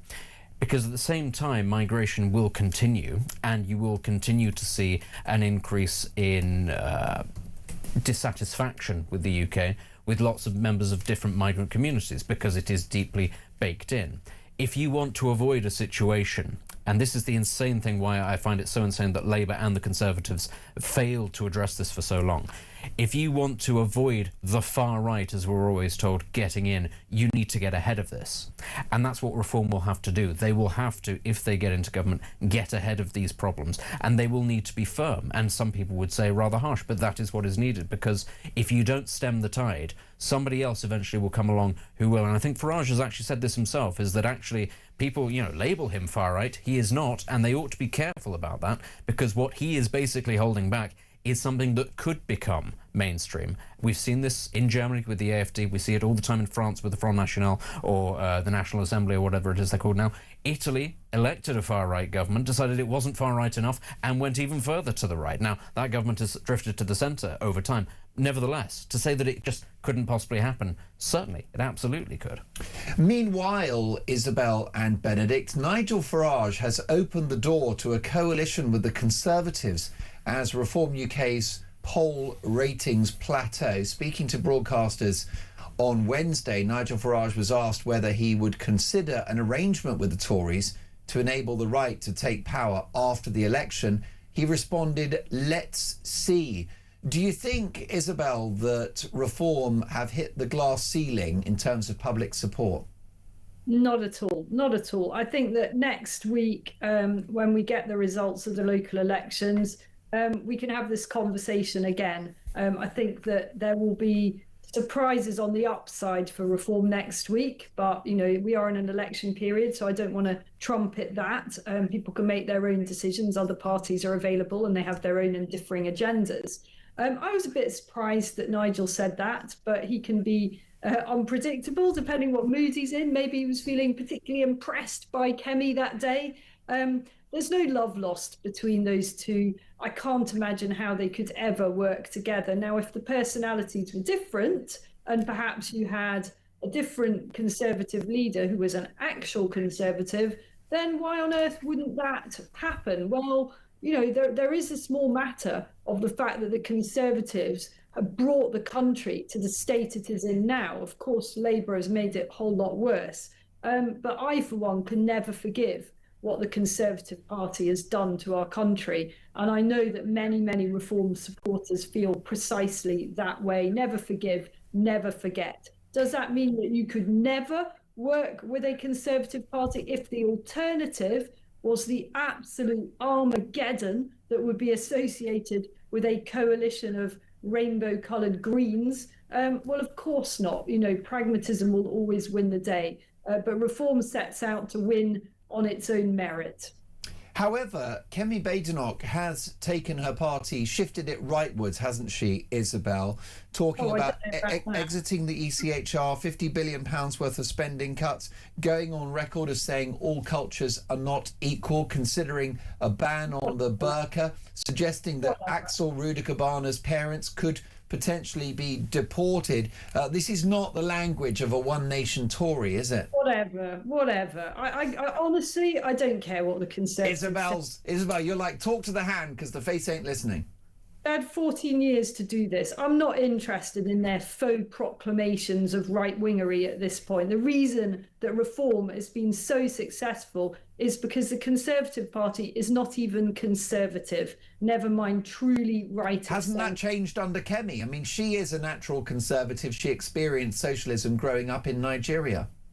I really couldn't care less what she experienced growing up in Nigeria. What I care about is what she is leading her party to do now. It's not like Kemi has come out of nowhere. She was part of the last administration. She's not come out of nothing. And it's no good to me now when the Conservatives are facing actual political extinction to hear some empty nonsense about how they're going to be a little bit more right-wing and, oh, maybe they might just leave the ECHR. I heard that from Theresa May in, oh, I don't know, maybe about 2015. It's now 2026. Talk to the hand. I love it. Isabel, stay with us. Benedict Spence, Isabel Oakeshott is not having the idea of a Reform Tory coalition. She's quite surprised that Nigel Farage has left that door open. Well, this is a tricky thing because long-term neither party can survive whilst the other one survives. One has to kill the other for there to be, actual success on the right. The idea of uniting the right, I do think, is kind of foolish. Lots of people say, well, why can't we all just come together and be friends? It's not going to work that way. Partly because, actually, that Reform exists entirely because the Conservatives failed. It exists as a reaction to that failure and an attempt to sort of expunge it from the record. And there are also people within the Conservative Party who would rather see right-wing parties remain in opposition for the next 10 years than see Nigel Farage as Prime Minister. I think we do need to remember that. Now, Kemi Badenoch, I think, is a very talented politician, but the rest of the Conservative Party is undergoing a bit of a rebuilding job. I'm not even sure you could say it's currently undergoing that. It's just sort of thinking about rebuilding. It's not currently in a position I think, to be talking about a coalition. I think Nigel Farage, though, is a very talented politician, of course, in his own right, and he will understand the fears that a lot of voters will have about the possibility of a left-wing coalition. And I think that it would appear churlish at this early stage to say, oh, absolutely not, I'm going to rule that out completely, because he wants to appear, at the very least, pragmatic, flexible, because people actually quite like their politicians to work with the hand that they're dealt. Have a reality. They don't like ideologues who just don't change. Oh, wait a minute. Is it not that Nigel's having a wobble because he's looked at the polls? Potentially, Nigel but I don't think doesn't so. have wobbles. I was going to say. Nigel's running scared, isn't he, of Kemi? He's looking over his shoulder, Isabel. Ridiculous. Do not be ridiculous. I have to say, there are Kemi's got him rattled. There are many criticisms that are made of Nigel Farage. The idea that he's scared of anyone or ever suffers any self-doubt is not a credible criticism to anyone who knows that man's amazing competence and ability to keep going against all the odds. And at the moment, all the odds are in Reform's favour. So why on earth would he be running scared? What a load of nonsense. Kemi's improvement as leader of the opposition is a problem for Reform, though, isn't it? It's inconvenient, Isabel. No, not at all. It makes life more entertaining as a journalist. I think she has got better. I'll give her that. I think she definitely has got better. I'm not worried about her at all as a Reform supporter. I don't think that she's competition for Nigel Farage. I don't think that the agenda is believable. Go back to, I'm not going to repeat my castigations of the Tories' history, but I'm not worried about her at all. The Reform will see off the Conservatives. Benedict's right, of course. Pragmatism ultimately is going to win the day if we are staring down the abyss of a horrible left-wing thing. But I don't think there would ever be a formal pact ahead of an election. We wouldn't trust. The Reform Party would never trust the Conservatives in any formal pact. Let's take a voice note, Isabel and Benedict, from Anna. Morning, Mark. Anna, sorry. Absolutely no to a Tory Reform coalition. The Tories spent the better part of 14 years destroying the country with their green insanity and their blind eye to mass immigration. In fact, Boris Johnson encouraged it with his wife whispering in his ear, no doubt. No, never. They're not Tories. They're not even centrist. They are as left-wing as Keir Starmer's party. Never, never again. No doubt you'll be agreeing with Anna on that one, Isabel. Well, look, that's the peril, the political peril for Nigel Farage if he goes too much down this route. I say our, I'm not a member of Reform, but I basically am, and there's no secret about it. My partner is the deputy leader. Our supporters despise the Tories. You know, we of course we've won over a significant number of disaffected Tories. They left the party for a reason. They don't want Reform to become the Tory party again. And they are horrified by talks of coalitions. I think all of this is very misplaced. You know, this is a week out from the local elections, and I think we will see some very, very impressive results. And we can revert to this conversation, and I can eat humble pie, I can be wrong or whatever, but I'm not going to be wrong about the scale of the depths of disdain in which the Tory party is held by the vast majority of Reform supporters. Isabel, fantastic to see you again, and let's catch up in a week's time as we react to what will be the results of the May local elections. My thanks to Isabel Oakeshott, Talk's international editor, and the brilliant Benedict Spence. Benedict, in a week's time, where are we going to be?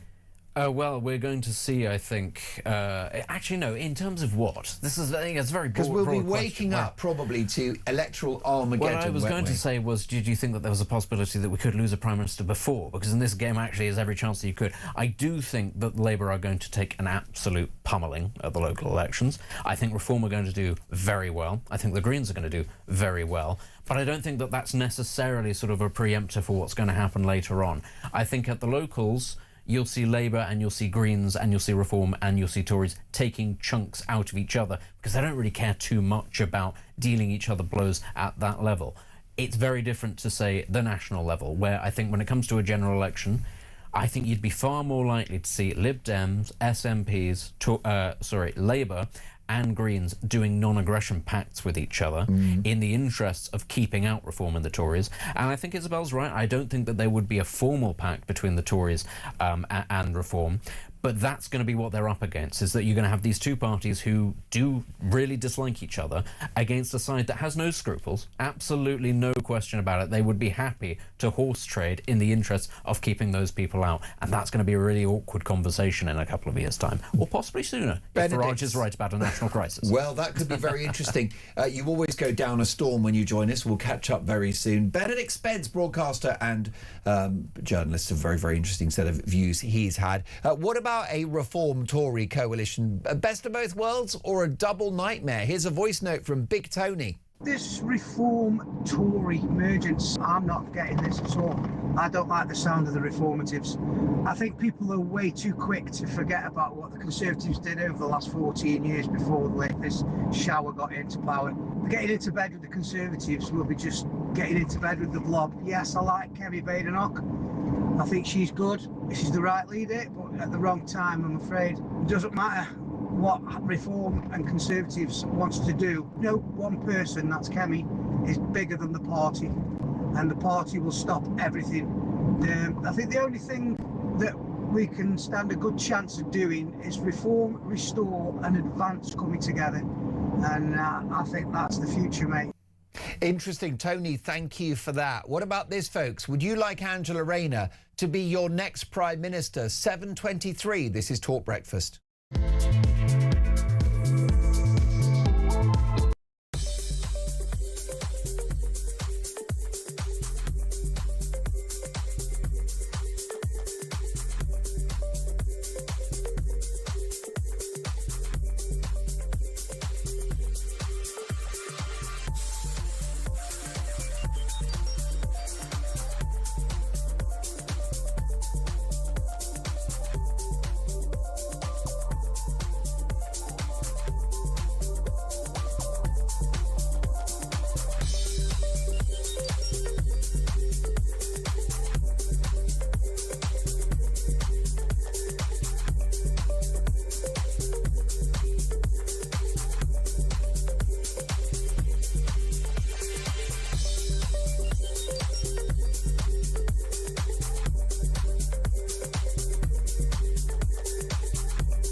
current affairs, international news, letting criminals off while sending...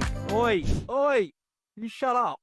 I'm trying to record something. Stand by for 3 powerhouse hours of breaking news, challenging views. I don't give a flying damn about international law. I think people will viscerally reject this.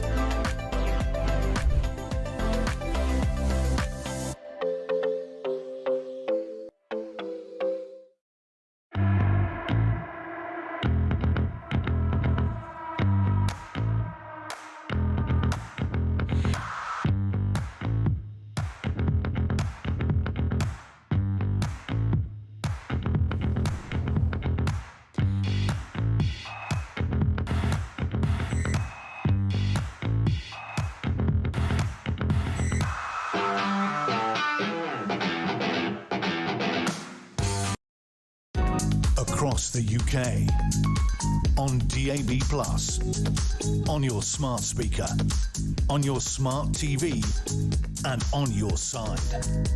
This is Talk.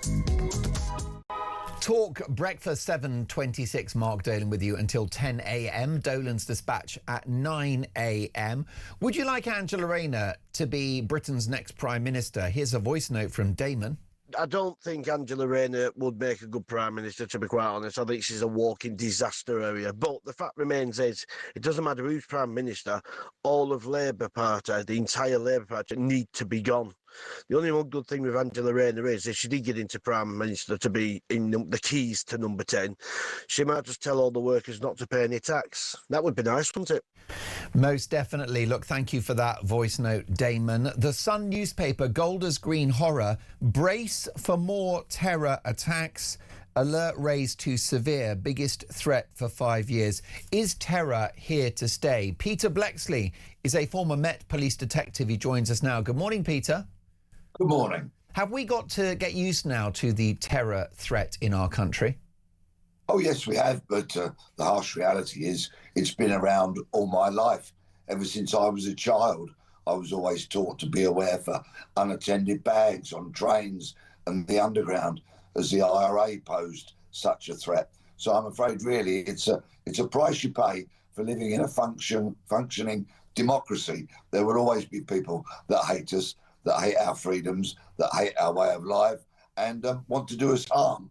So, but this current raising of the threat level basically means let's be alert, but let's not be alarmed. What's at the root of anti-Semitism that we've seen play out since October the 7th? Is it Islamism, or would you say it's mass immigration? What would you sort of lay the blame at for this sort of rise in the terror threat and anti-Semitism? I think it's a combination of those two. And when you throw in a huge dose of ignorance, which undoubtedly plays a part, ignorance, for example, displayed by idiots like Zach Polanski, this is what you get. Tensions get inflamed and hatred is spewed towards people purely because of their peace-loving faith that they follow. Yes, I'm afraid we're in a very dark situation. This increase in the threat level is a concern. We do need, of course, as a nation, to protect the Jews that are British, that live in our country, that contribute so much to British society. I've seen Sir Mark Rowley, Commissioner of the Met this morning, committing to more resources and putting forward a plan to the government to protect the areas of London where they are densely populated, Golders Green and the such like, and I think that's a very good idea. But yes, I'm afraid the hate flows freely. It's exacerbated by vile pro-Palestinian marches, by the whole Gaza issue, and there are some people who simply cannot separate the actions of a nation state from people who follow a faith, and those people, of course, are incredibly stupid. To what extent have we imported this anti-Western, anti-Semitic ideology? Yes, I think we've imported it by the dinky load, week after week, month after month, year after year. But it's also been allowed to fester in universities. for example, where you see so much hatred spewed towards people, where you've got rampant left-wing nut jobs like Polanski again and the such like, just spreading their vile hatred whilst wrapped in a Palestinian flag and wearing a keffiyeh. And I'm afraid this has gone on for far too long.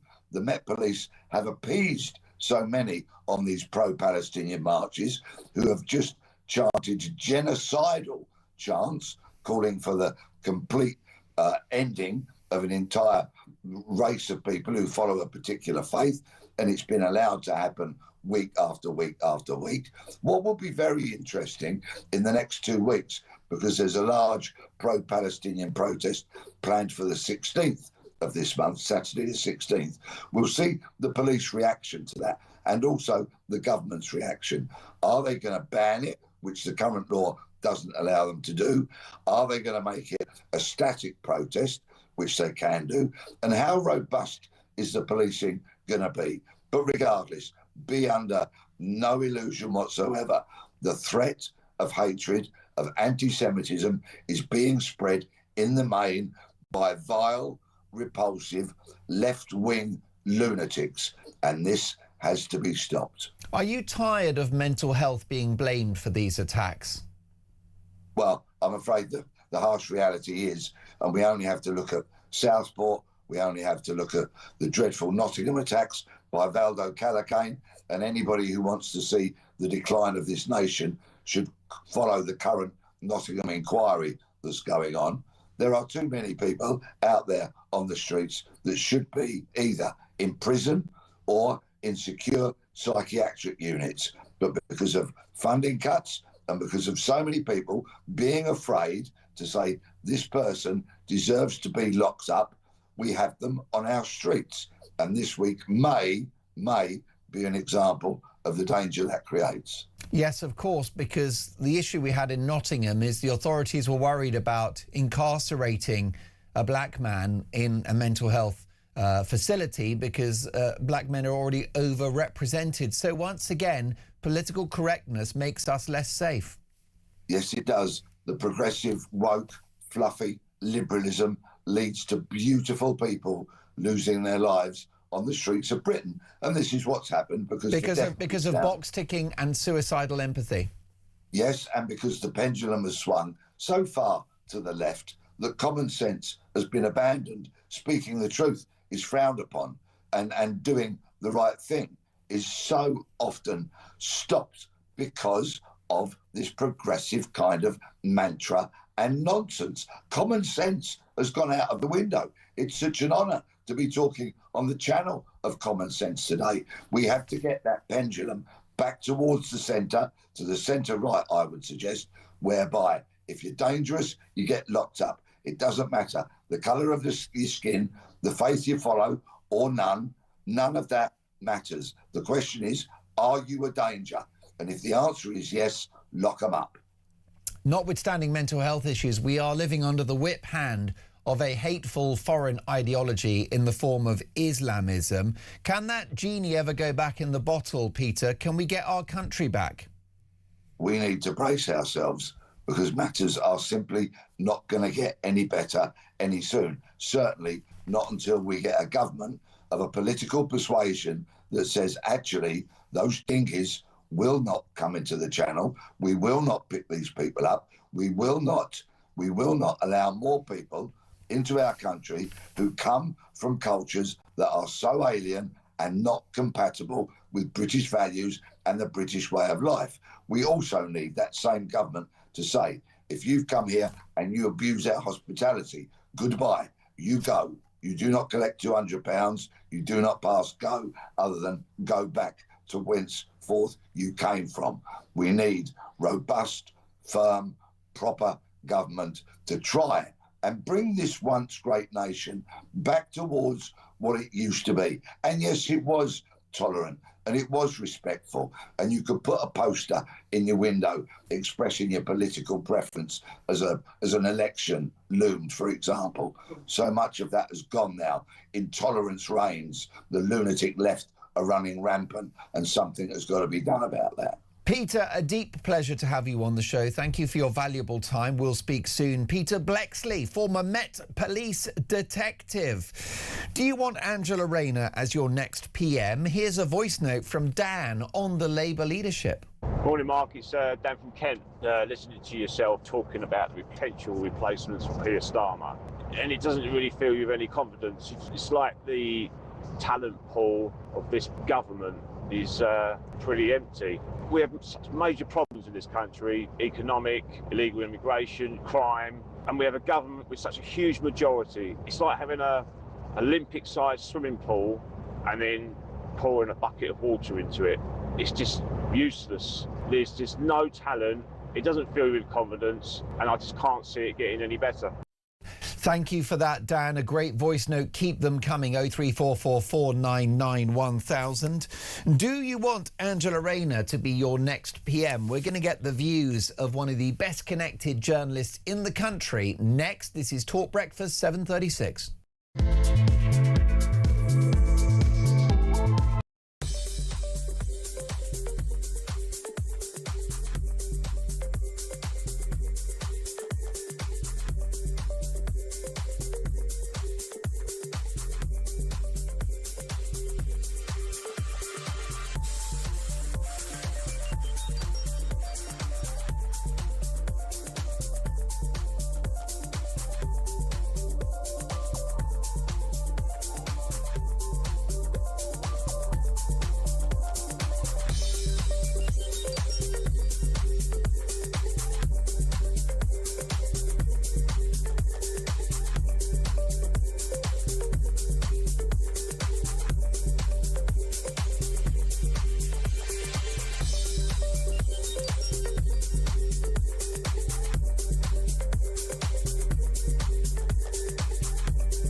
Across the UK, on DAB+, on your smart speaker, on your smart TV, and on your side. This is Talk. You are listening to Talk Breakfast. Do you want Angela Rayner to be Britain's next Prime Minister? Well, you can certainly see from the front pages that the former Deputy Prime Minister is on manoeuvres. The iPaper, Angela Rayner's warning to Starmer: more and more young people are feeling hopeless. Significant that that story has popped up. Meanwhile, the Times newspaper, anyone but Ange campaign against Rayner leadership bid. Is she a shoo-in to replace the PM if he goes? Who better to ask than John Rentoul, chief political commentator at the Independent newspaper. Good morning, John. Hello, Mark. You can see, can't you, from front page stories like the one in the iPaper, there's a story been planted from Angela Rayner's camp. She wants to be our next Prime Minister. Oh, of course she does, yes. And opinion polls of Labour Party members suggest that she's got a very good chance of precisely that. I mean, I'm a bit frustrated because we haven't had a proper survey of Labour Party members since February. But then it was Angela Rayner 60%, Wes Streeting 40%. I think that's a bit of a mountain for Wes Streeting to climb. Well, that's right. I mean, we saw, didn't we, yesterday, Noah Hoffman writing for The Spectator, she's a political reporter, saying that Wes thinks he's got the numbers in the House of Commons. You're not so sure?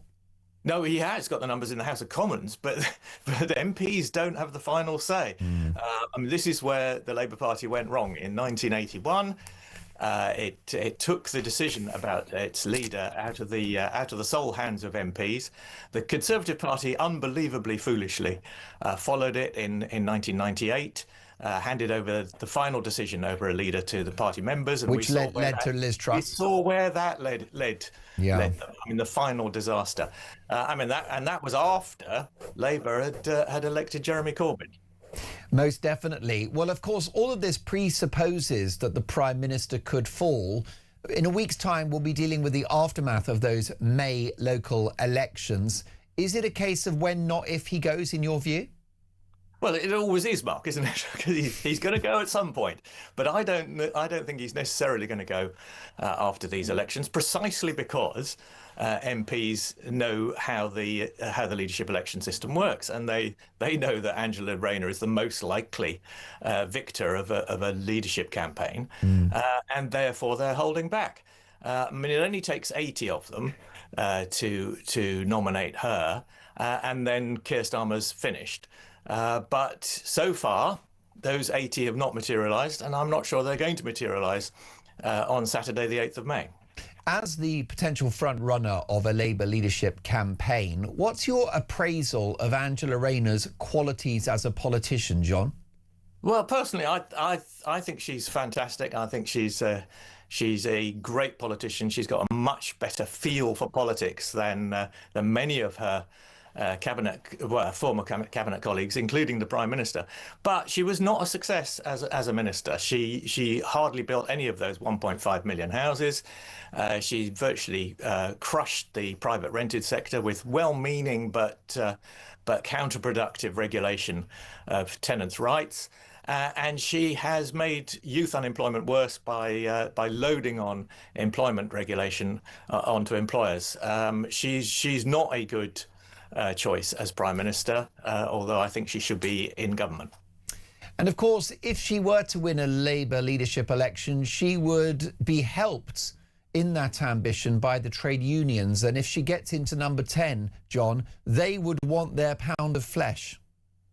Well, they would, but I don't think. I mean, yeah, that's not my fundamental problem with her. My problem with her is that she seems to think that regulation and loading burdens onto business is the answer to every problem, and I think that's the wrong direction for Labour to go on. Actually, her instincts on many things are sound, although I think she's taken an opportunistic position attacking Shabana Mahmood's immigration reforms. Yeah.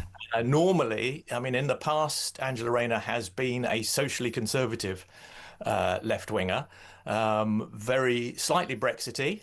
She understands why people in this country voted for Brexit, but she wants to be leader, and she knows that the Labour Party members are incredibly liberal when it comes to immigration, and so she's tilting towards that position, and that kind of opportunism is not what I think the country needs as a Prime Minister. So listening to what you're saying, I think you're suggesting, John, that she's a talented politician. The problem, if she gets into number 10, will be policy. Yeah, absolutely. And I think her policies were wrong when she was in government, and I suspect they would be wrong as Prime Minister. I hope I'm wrong, because she's quite likely to be Prime Minister. But on the other hand, if Keir Starmer holds on after the local elections, then anything can happen. And Wes Streeting and Shabana Mahmood, who I think would be much better replacements for him, might be able to strengthen their position. I mean, my issue endorsement of them is not going to help. No, probably, and mine neither. Even though Shabana Mahmood is an impressive politician, and I think she'd be a better prime minister than Starmer, but it's probably not going to happen because of where the party is at, the parliamentary party and the membership. I mean, what I'm hearing from you is that if Angela Rayner becomes prime minister, she will shift leftwards, and the international bond markets, upon whose largesse we relied to keep the lights on, they will be none too happy. So it's likely if she gets in, she'll have problems from day one. Well, I would hope that the opposite would happen, that actually because of her left-wing reputation, she'd have space to move in the other direction. But then I read really spine-chilling stories about her wanting to appoint Ed Miliband as Chancellor. I think that would be an absolute disaster for the country. Why do you say that? Well, because his instincts are definitely wrong. His pursuit of net zero in the face of all the evidence. I mean, he simply cannot make the argument for renewables cutting electricity prices when they're putting electricity prices up. And he continually flies in the face of facts. I think he would be a disaster. I'm not sure that Angela Rayner seriously wants to appoint him as Chancellor, but it's not a risk that this country can afford to take. John, based upon this conversation and your observation, is Starmer emerging as the devil you know? Well, I was very surprised to see my good friend Dan Hodges in the Daily Mail today, who's been absolutely vicious about Keir Starmer for months and months, and saying he's completely finished and he must go at once. He's suddenly done a U-turn this morning, saying that if the alternative is Angela Rayner, Keir Starmer must stay.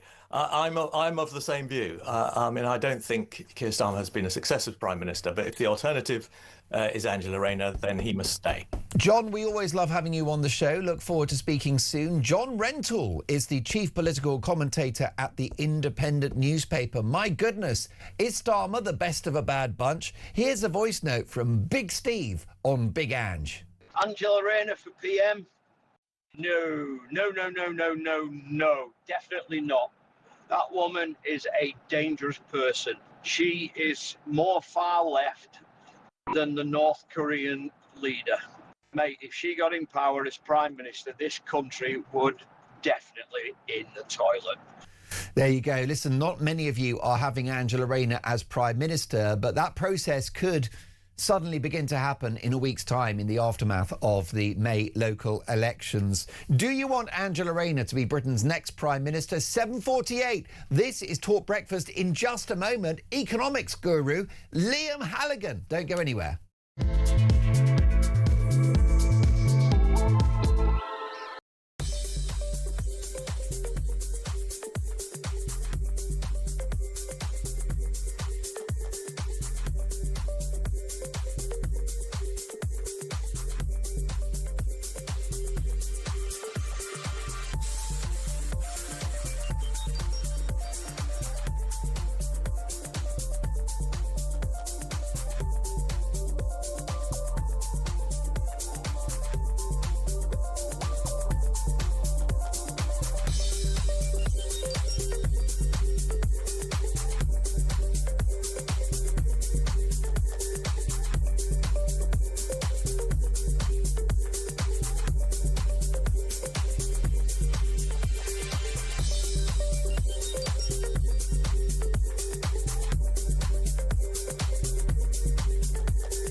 Mr. Speaker, I know many members across the House will find these facts to be incredible.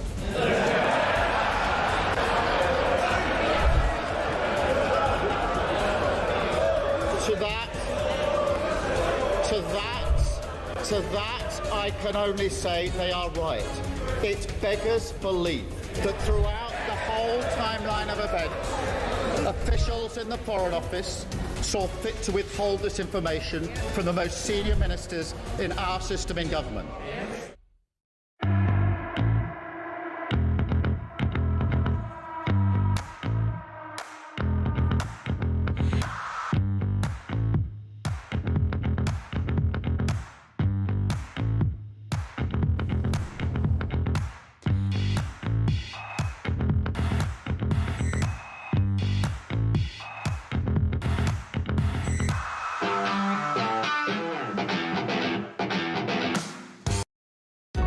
Across the UK, on DAB+, on your smart speaker, on your smart TV, and on your side.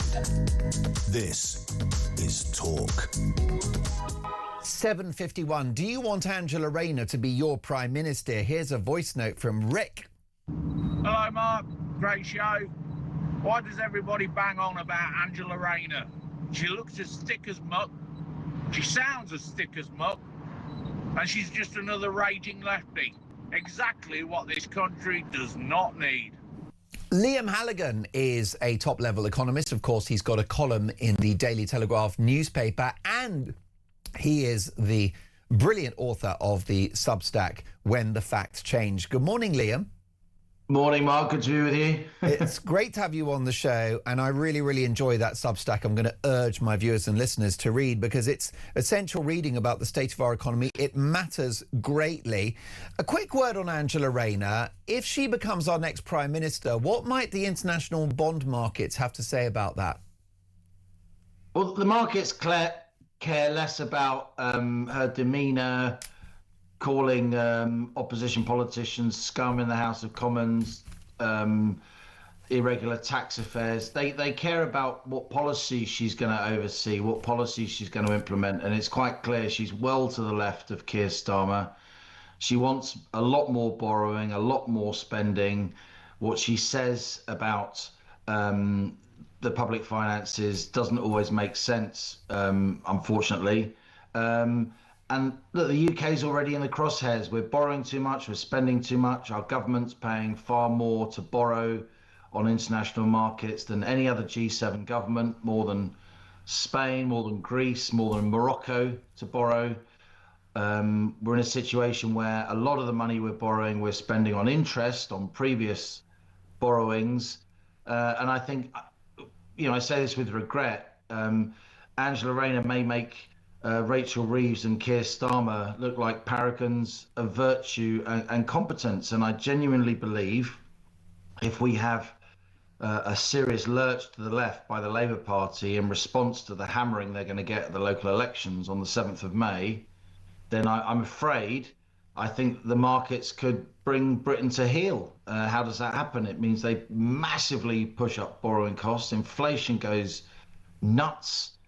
And the kind of stuff that nerds like me talk about, gilt yields, and it will just completely dominate the news and everybody's life.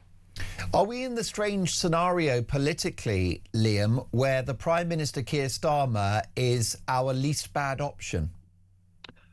I think so for now. Labour had a bad inheritance from the Tories. They inherited an economy where the national debt was already north of 90% of GDP.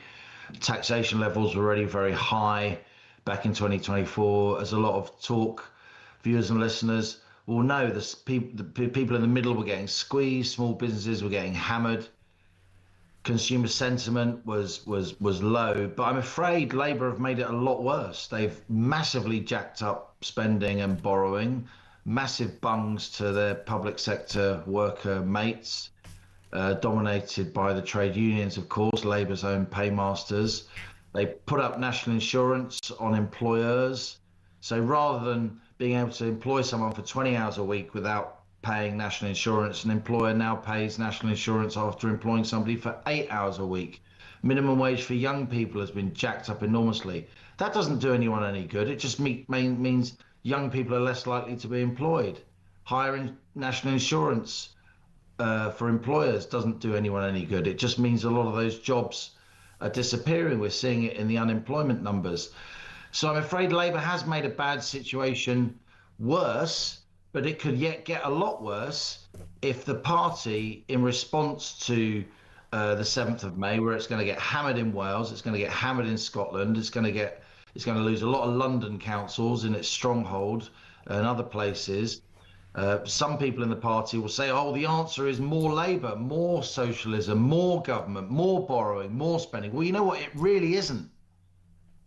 The state needs to get smaller. It needs to do a lot less and do it better. We need to free up ordinary men and women, entrepreneurs, to get the economy moving, to get growth going. That's the only way we're going to actually keep our public finances on the straight and narrow, by growing, by building revenue, building enterprise, by growth, not by jacking up tax rates. And that's just, look, plain economic common sense. I don't come in with any great scientific insights. Just open a history book, see what works.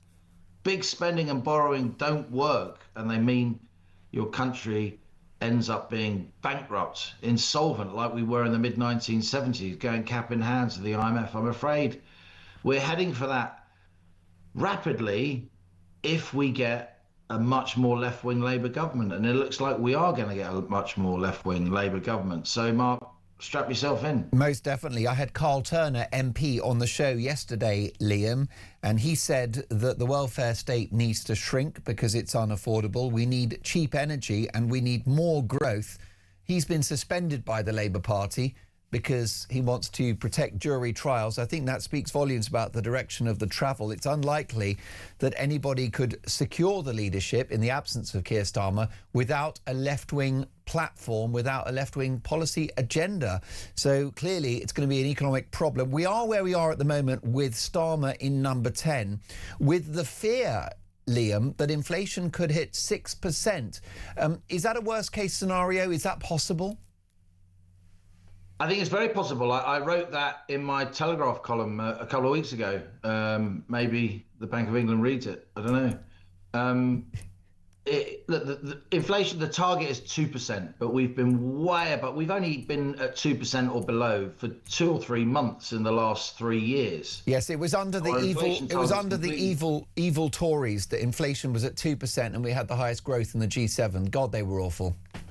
Yeah, that's what the Tories left Labour with this time, but that was fair enough. Inflation had come down very sharply from the post-COVID inflation, which some of us predicted. We were derided for that, and then of course that inflation was made worse by the war in Ukraine, the energy price shock when Putin invaded Ukraine. But even before that Russia-Ukraine war, inflation was already at a 30-year high. It was already above 5%, and then of course it went up to 11% at one stage. Then it came down, and the Tories left it at 2%. And now, we're back up above 3%, heading for 4, 5, 6% and more. And of course, this really hurts ordinary people.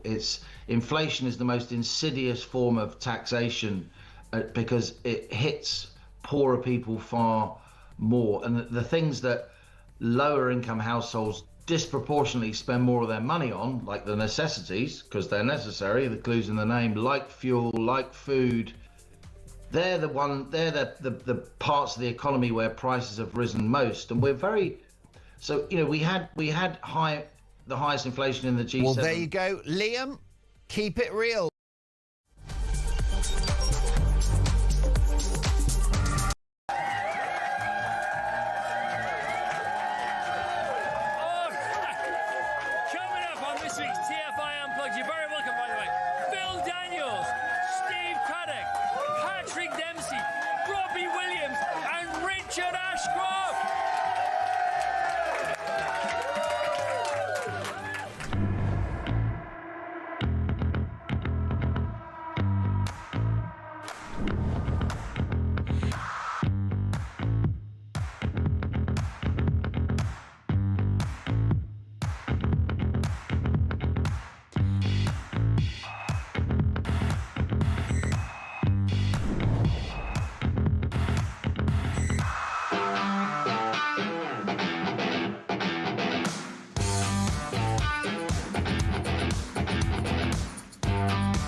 across the UK. On DAB+, on your smart speaker, on your smart TV, and on your side. This is Talk.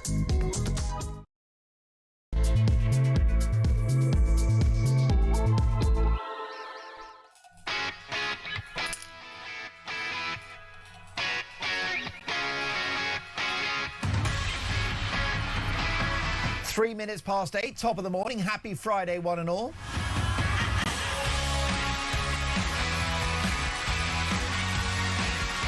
Talk Breakfast, Mark Dolan with you until 10 a.m. Lots to get through in this hour. Breaking this morning, a 45-year-old man has been charged with 2 counts of attempted murder and 1 count of possession of a bladed article in a public place after Wednesday's attacks in Golders Green. Meanwhile, the authorities warn Brits, brace yourselves for more terror.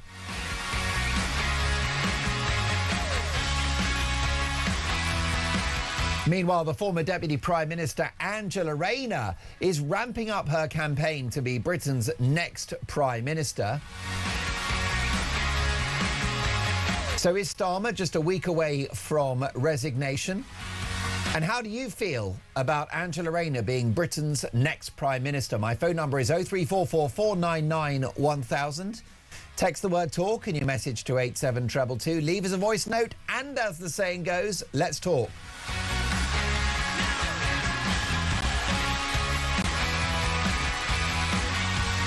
Inflation could reach 6%, say the Bank of England. Just how much trouble is our economy in? And is Nigel Farage right that an economic crash could spark an early general election? Plus, Ed Miliband wants to scrap your tumble dryer. What a load of hot air. We've got the inside story. But what about this, folks? What do you think? Big Ange for number 10, 0344 499 1000. Are we in the crazy scenario now where Starmer is the best of a bad bunch? Is Keir Starmer the devil we know? Text the word TALK in your message to 87222. Sholopay is taking your calls this morning. Leave us a voice note as well. Sam's pressing the buttons. Alicia, fresh from her marathon glory, is the executive producer of the show. She barely broke a sweat. And directing our TV output, the brilliant Nahar. Obviously, you can hear us on the radio, DAB+, in-app and online, and we are likely in your living room right now, perhaps we're on the radio in the kitchen, maybe in the car. But if it's safe to do so, you can watch the show and you can see Dolan's Dispatch and watch my amazing guests. Just head to YouTube, search Talk and up we pop. Nahar, let's give the camera a little wiggle. There you go. That's what you need. That's the tonic on a Friday morning. Big Ange for number 10. What do you reckon about that? 0344 499 1000. Let's kick off the hour with some common sense and a very, very good friend of mine, the former Home Office Minister, Anne Widdecombe. Good morning, Anne. Good morning to you, Mark. The Sun newspaper are splashing on the events of the last couple of days. Golders Green horror is the headline, Anne. Brace for more terror attacks. Alert raised to severe. Biggest threat for 5 years. You are a former Home Office Minister. What's your reaction to that news? Well, it's almost certainly the right thing to do to raise the level of the threat. I don't think there's a problem about that. I think there is a problem of alarmism. People do need to be alert. They do need to be aware. They do need to take more precautions than perhaps, when I say people, we all know that what we're talking about is the Jewish community. They do need perhaps to take more precautions than they might normally do. And that is wrong. That is quite wrong. And one of the horrors that has come out of this recent business is that the man who is now accused of doing the murders, or trying to do murder, was actually referred to the PREVENT programme, and, you know, just like David Amos's killer, just like others, referred to the PREVENT programme, and then just let go to do what he wanted.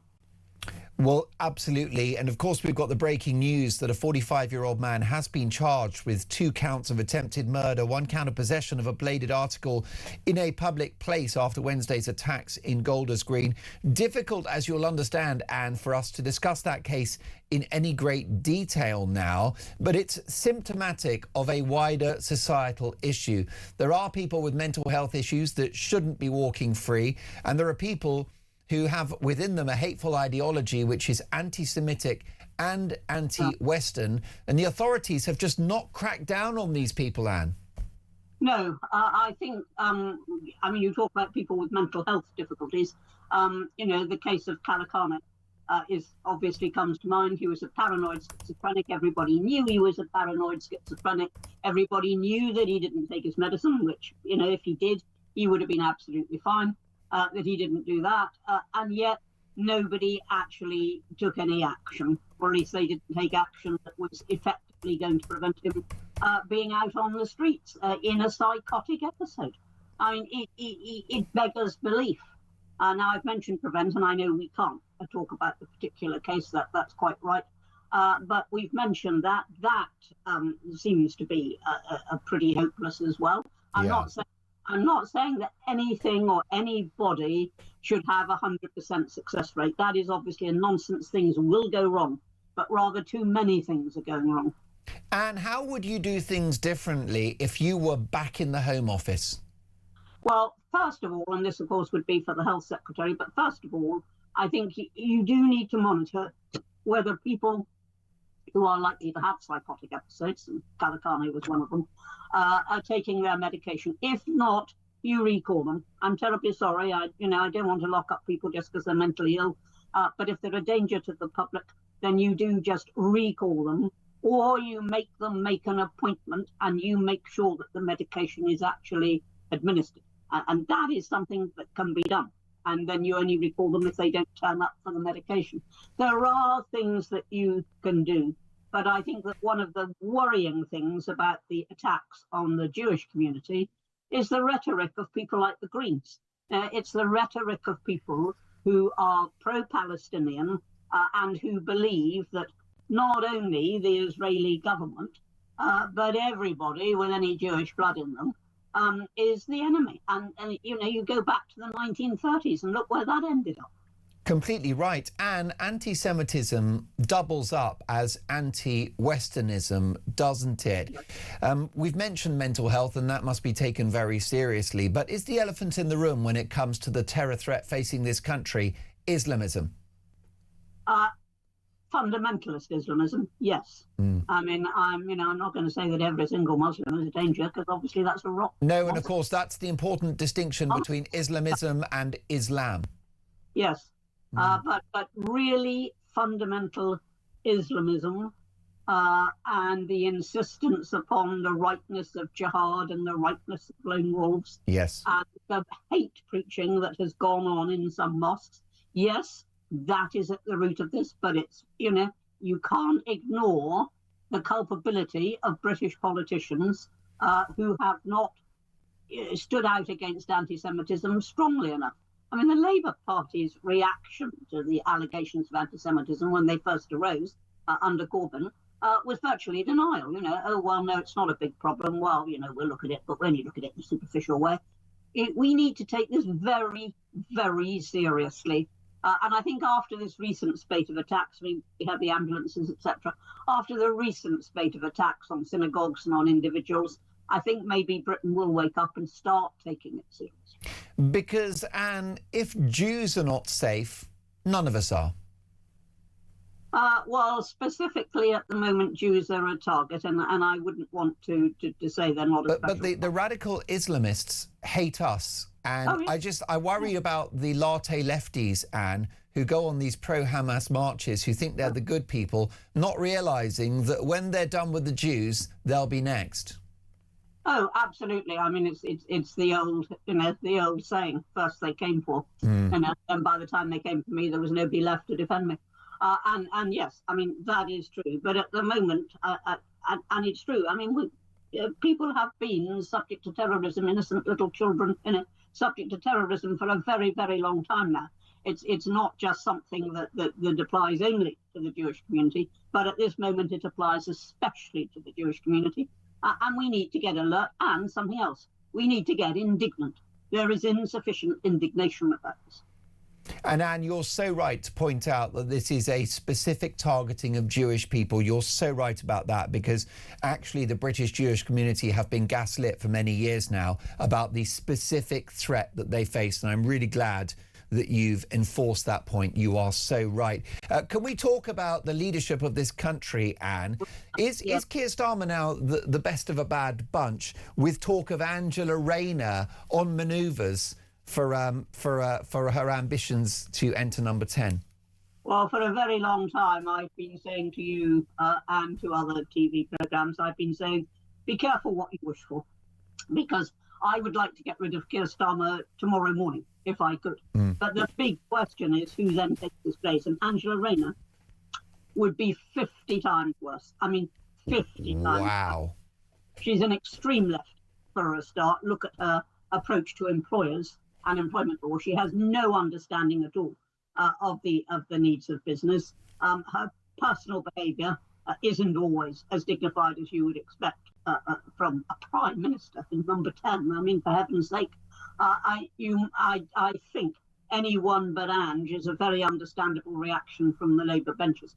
There are people who might do it, but either they're not interested or they just don't have the following. I mean, Angela Rayner has got a following. Nobody can deny that. Andy Burnham's got a following, but he isn't even in Parliament. Wes Streeting, who might be quite reasonable, hasn't got a following. So wherever you look, it could be much worse. And if it's Angela Rayner, it will be about as bad as it can ever get. Well, that's fascinating. Stay with us if you can, Anne. Paul is in Tyneside. Good morning, Paul. Welcome to Talk Breakfast. Good morning. Good morning. So I was on your show about 4 weeks ago, and I said to you, be careful what you wish for, because if you're left and right across the bench, there's not really that much talent there. And I think, okay, on the next election, I think we need Starmer to stay in for at least another 12 months. And I think he's so bitter and so narcissistic that he will call a general election rather than let anybody else have it. And that's kind of what we need. And I think then we need reform to get in, but reform to do the heavy lift. The jobs nobody else wants to do, the immigration, the benefits. To be unpopular for 5 years. Exactly. Yeah. And then someone like the Tories to come back in who've got the experience. I really want reform to achieve their aim, but I think they will implode with infighting by the end of their tenure. That's interesting. Paul, Nigel Farage on Wednesday left the door open for a Tory reform coalition. He was asked what happens if there's a hung parliament. He said, let's see. Well, exactly. Let's see. I mean, is that the best of both worlds? Is that the best of both worlds? A reform a reform Tory coalition? As long as they don't rip each other apart, because you've got external agencies which are trying to influence this country all the time, and they do it by social media. And what you've got is you've got a population which some people are gullible, more gullible than others. So if you did have a coalition between the Conservatives and Reform, you could potentially just have that constantly for the next 5 years being ripped apart by social media. They need to be able to work together, and I think Kemi Badenoch is absolutely gleaming at the moment. I think Nigel Farage, is good at what he does. He's a good salesman. He's good at what he does, and he stands by what he says. I think Reform, when they come in, I hope that they've got everything, all the I's dotted and the T's crossed with regards to social media and stuff, because that's going to be one of the problems. We see so many good politicians who've got good intentions, who've said something 25, 30 years ago, being torn apart, and that's the best person at the job. And then you get the second best person in line, because they haven't got a view, they haven't said anything, they've got no life skills, and that's what we've got now. We've got an entire parliament, on the Labour side, front bench, and they've got no clue about life. Angela Rayner, come on. I mean, come on. Yes, I mean, Paul, it's a little bit like Donald Trump in America. This guy has had a checkered history, but he's proving to be a transformative president. The guy's not perfect. That's not the point. That's exactly right. That's exactly right.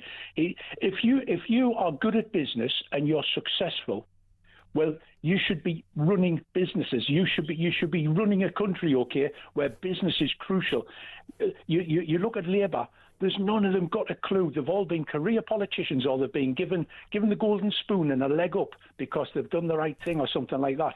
You know, none of them have got a clue. You've got people there who are claiming to be a minister for something, and then they're getting booted because exactly what they're in for, they fell foul of. And Paul, briefly, what do you think of Big Ange for number 10? Absolutely not. Absolutely not.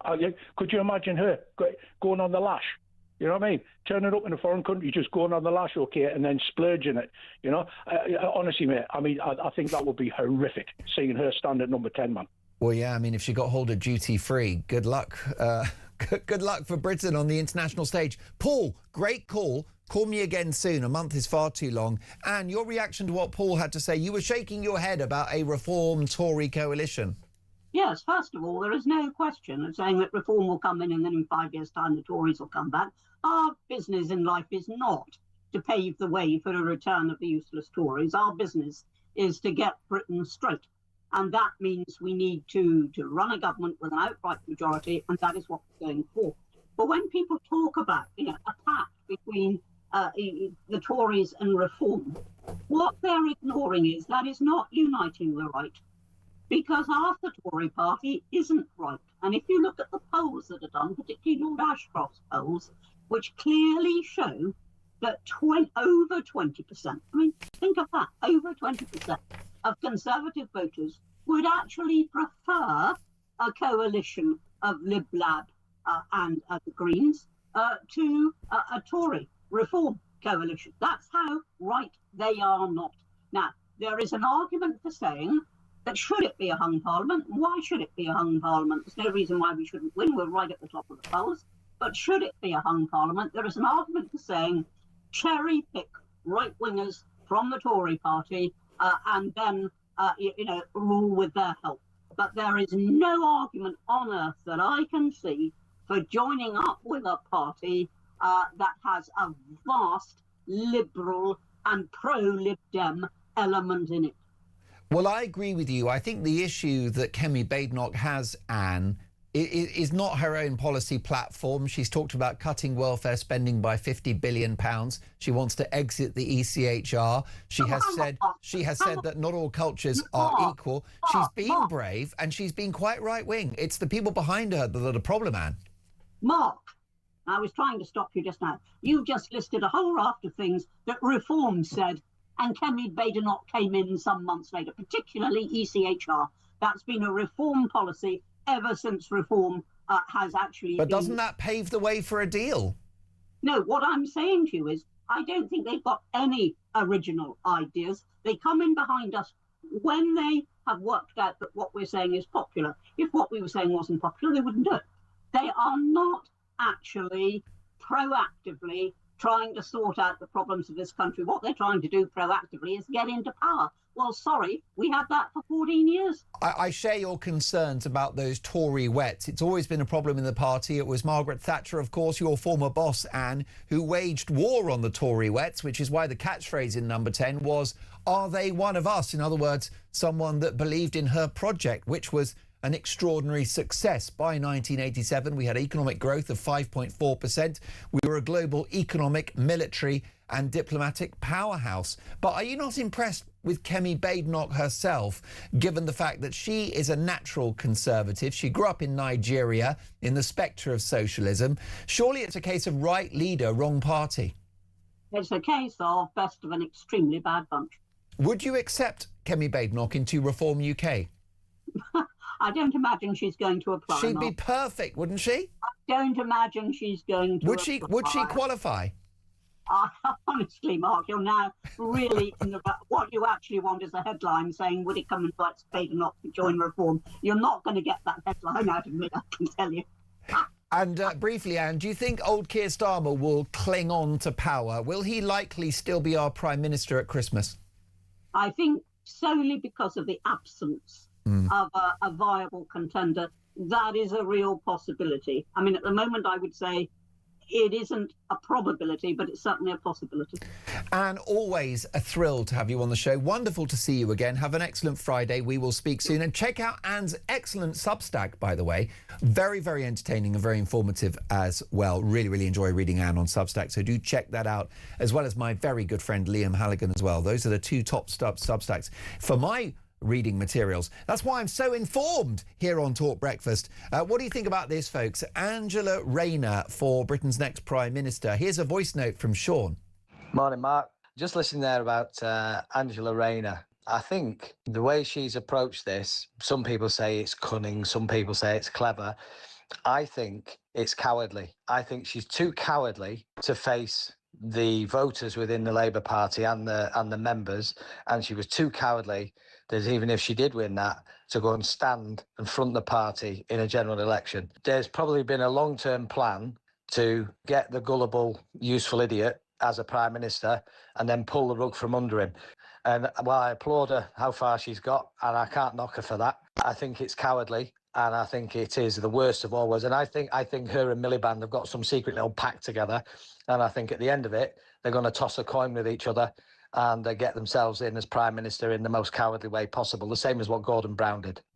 Sean, thank you for a very powerful voice note. Do you want Angela Rayner to be your next Prime Minister? 8:23, this is Talk Breakfast.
When conflict breaks out anywhere in the world, it has consequences here at home. Talk War is your definitive national security briefing.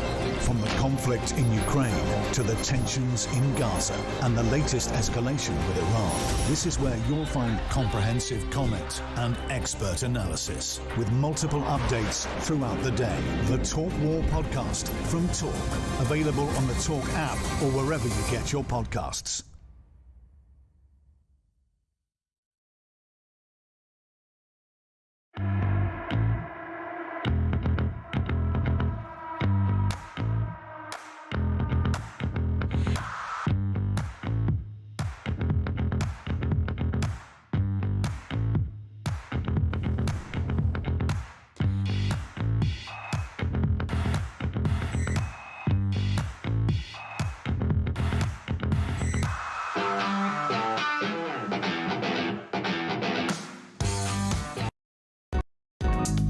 across the UK. On DAB+, on your smart speaker, on your smart TV, and on your side. This is Talk. Very excited to welcome the Shadow Defence Minister in just one moment. But first, would you like Angela Rayner to be your next Prime Minister? Here's a voice note from James. Morning, James from Kirby. Do we want Angela Rayner? You can change the tyres on a banger, but it's still going to be a banger. We don't need to change the person, we need to change the party. Well, a man that will agree with that is David Reid, who is the Shadow Defence Minister. Good morning, Mr. Reid. Good morning, good to be on. Anyone but Ange is the headline in the front page of the Times newspaper. It seems that there are figures in the Labour Party and most of the rest of the country that do not want Angela Rayner to be Prime Minister. I think your last caller just hit the nail on the head. You could change the wheels in a banger, but it's still a banger. You have to change the party. I think from what we've seen from the Labour Party over the last 22 months is that they didn't come in with a plan. And that's why we're in this position now, is that they're plucking stuff out from the air. They are completely unprepared for governments. And that's why we're seeing a number of their different policies and legislation falling flat on their face and not working for the country. That's why I'm really proud to be part of the Conservative Party. Kemi is leading the party in the right direction. We're doing the hard graft in opposition, thinking about policy, so that we're in a position to offer a strong manifesto to the British people that is costed, and most importantly, that they trust that we can deliver. Your leader, Kemi Badenoch, she's hit her stride, hasn't she? She's doing it absolutely brilliant. And this is it. It comes down to doing the hard job in opposition. No one else is going to do it for us. So unless we sit down, we think about policy, about where we want the country to go from conservative principles, and then apply that across every single department and how UK society works, and make sure it is costed. That's the only way to do it. There's no shortcut to that, and we're using our time in opposition, and Kemi is leading the charge. I want to get to your defence brief in just a moment, if I can, David, but we obviously have to look at the elephant in the room, the 14 years of Conservative rule. I think there were many positives. I think in 2010, the coalition government was very effective at dealing with the credit crunch and the aftermath from that. Plenty of other good policies as well, but what we've also had from the Conservatives is the net zero goal, which has been very costly to industry and the economy, not to mention energy prices. We've had legal net migration of upwards or just almost 1 million people. We've had the boats crisis. So how have the Conservatives changed since that time? If I look across the Conservative benches now, and it was funny listening to Anne Widdecombe on your show just now, and I have a lot of respect for her, but she is extremely cynical with her view of how the Conservative Party at the moment. When I look across the Conservative benches in the House of Commons, there are credible people that want to make a difference to the country. Look, myself, I'm a former Royal Marine. I got into politics in 2024 because I deeply care about where the country is going. And we're all working to make that happen. Look, we can look back at the last few years. We can relitigate the past. Yes, mistakes were made. Kemi's been very clear about that. But we are doing the hard graft in opposition now, so that we can offer the public a suitable plan for how we move forward, because that's what the country is crying out for. I think the problem we've got is there are lots of folk listening to the show and watching the show that fear that the Conservative Party is still to the left of where the country needs to be. That's, I think, a concern. That's the attraction. That's the draw of Reform UK, full-fat conservatism. No, I understand completely why people are voting for reform. But it goes down to those fundamental points. You can say a bunch of stuff, but how do you actually deliver it? And that's the hard part for government. And that's the work that we're doing in opposition at the moment. So look at my own brief doing defence. Kemi and the Shadow Secretary of State, James Cartledge, who does defence, are down in Pompey, one of the homes of the Royal Navy. And they're making a really strong call now to the government, because it's looking very likely that the Chagos deal is not going to go ahead. It's dead in the water. So the £670 million that was earmarked for the Chagos deal to be paid out to Mauritius to cede sovereignty, we've said very clearly we want that money to go towards the Royal Navy. So about 400 million should be going to our shipbuilders up in Scotland to speed up delivery so we can get the new Type 26 and Type 31 frigates. off the production line as quickly as possible and defending our country. Well, David Reed, you are a new school Tory, clearly with a big future, and I hope you'll join us again in the near future on this show. Brilliant to have that conversation. My thanks to David Reed, Shadow Defence Minister. Your reaction to what he's had to say, 0344 499 1000. And would you like Angela Rayner to be your next Prime Minister? Here's a voice note from Anne. Angela Rayner. Well, it's just like, you might as well say, would you like Tracy from the Dog and Hound pub down the road representing our country on the world stage? Don't think so. Big Ange for number 10. What say you? 0344 499 1000. This is Talk Breakfast. It's 8:33.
Across the UK, on DAB+, on your smart speaker, on your smart TV, and on your side.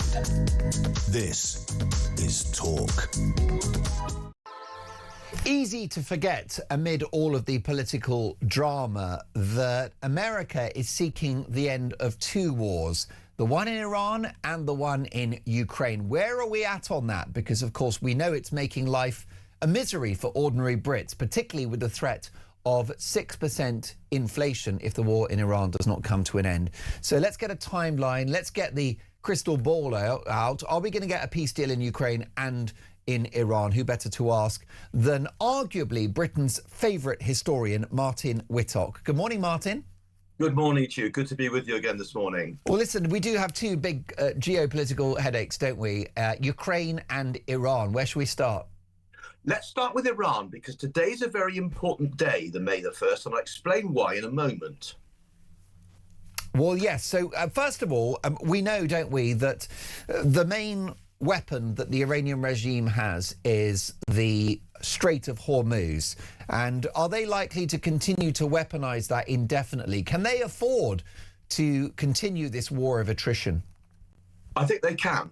Now, what's interesting is, in a bizarre move yesterday, April the 30th, by the Trump administration, they said that the tenuous ceasefire currently in operation has terminated hostilities to avoid today's deadline under the 1973 War Powers Act to make a case to Congress to extend it. But nothing has changed. So the War Powers Act says that a president has 60 days to launch military action before ending a war, before seeking congressional authority or a 30-day extension. And May the 1st sees that 60 days run out because the war started on February the 28th. Trump notified Congress 2 days later, and that triggers today's 60-day deadline. So what they're saying is we don't have to justify this for Congress. We don't have to ask for an extension because effectively the current ceasefire means that we don't have to have the 1973 War Powers Act 60 days curtailment control imposed upon us. Was quite extraordinary because the war is just going on. And what we've discovered is that Iran has found that the Gulf of Hormuz is, excuse the pun, its trump card. Yeah. Because basically, and this is totally predictable, that although there may be a lowering of hostilities at the moment, it's not over. The plutonium, enriched plutonium, is still held by the regime. We're still not having free access to or from the Gulf of Hormuz. That's having huge effects on global oil prices, petrol prices, but also fertilizers as well. So food's becoming more expensive as well. And we're told now that effectively the Trump administration is, we assume, gaining its administration's aims and objectives. And clearly it's just running on and running on. And what the Trump administration failed to take into account, though reality is giving it a lesson in this, is that when you come against an ideological regime like the Iranian that cares nothing for the suffering of its own people, that is backed by a hugely entrenched military and violent system, they're just not going to roll over. So I think this just rolls on. At the moment, we cannot see an end to it. So who has a greater ability to withstand the cost of this war, the US or Iran? Iran. Because it's not the Iranian people, because the Iranian people's suffering will go on and on and on. But for the administration, it's a zero-sum game. They face an existential threat. They are ideologically committed to this apocalyptic view of life, the universe and everything. And basically, they will just hold on. I suppose it's a bit like Hamas in the Gaza war. They couldn't care less how many civilians are killed.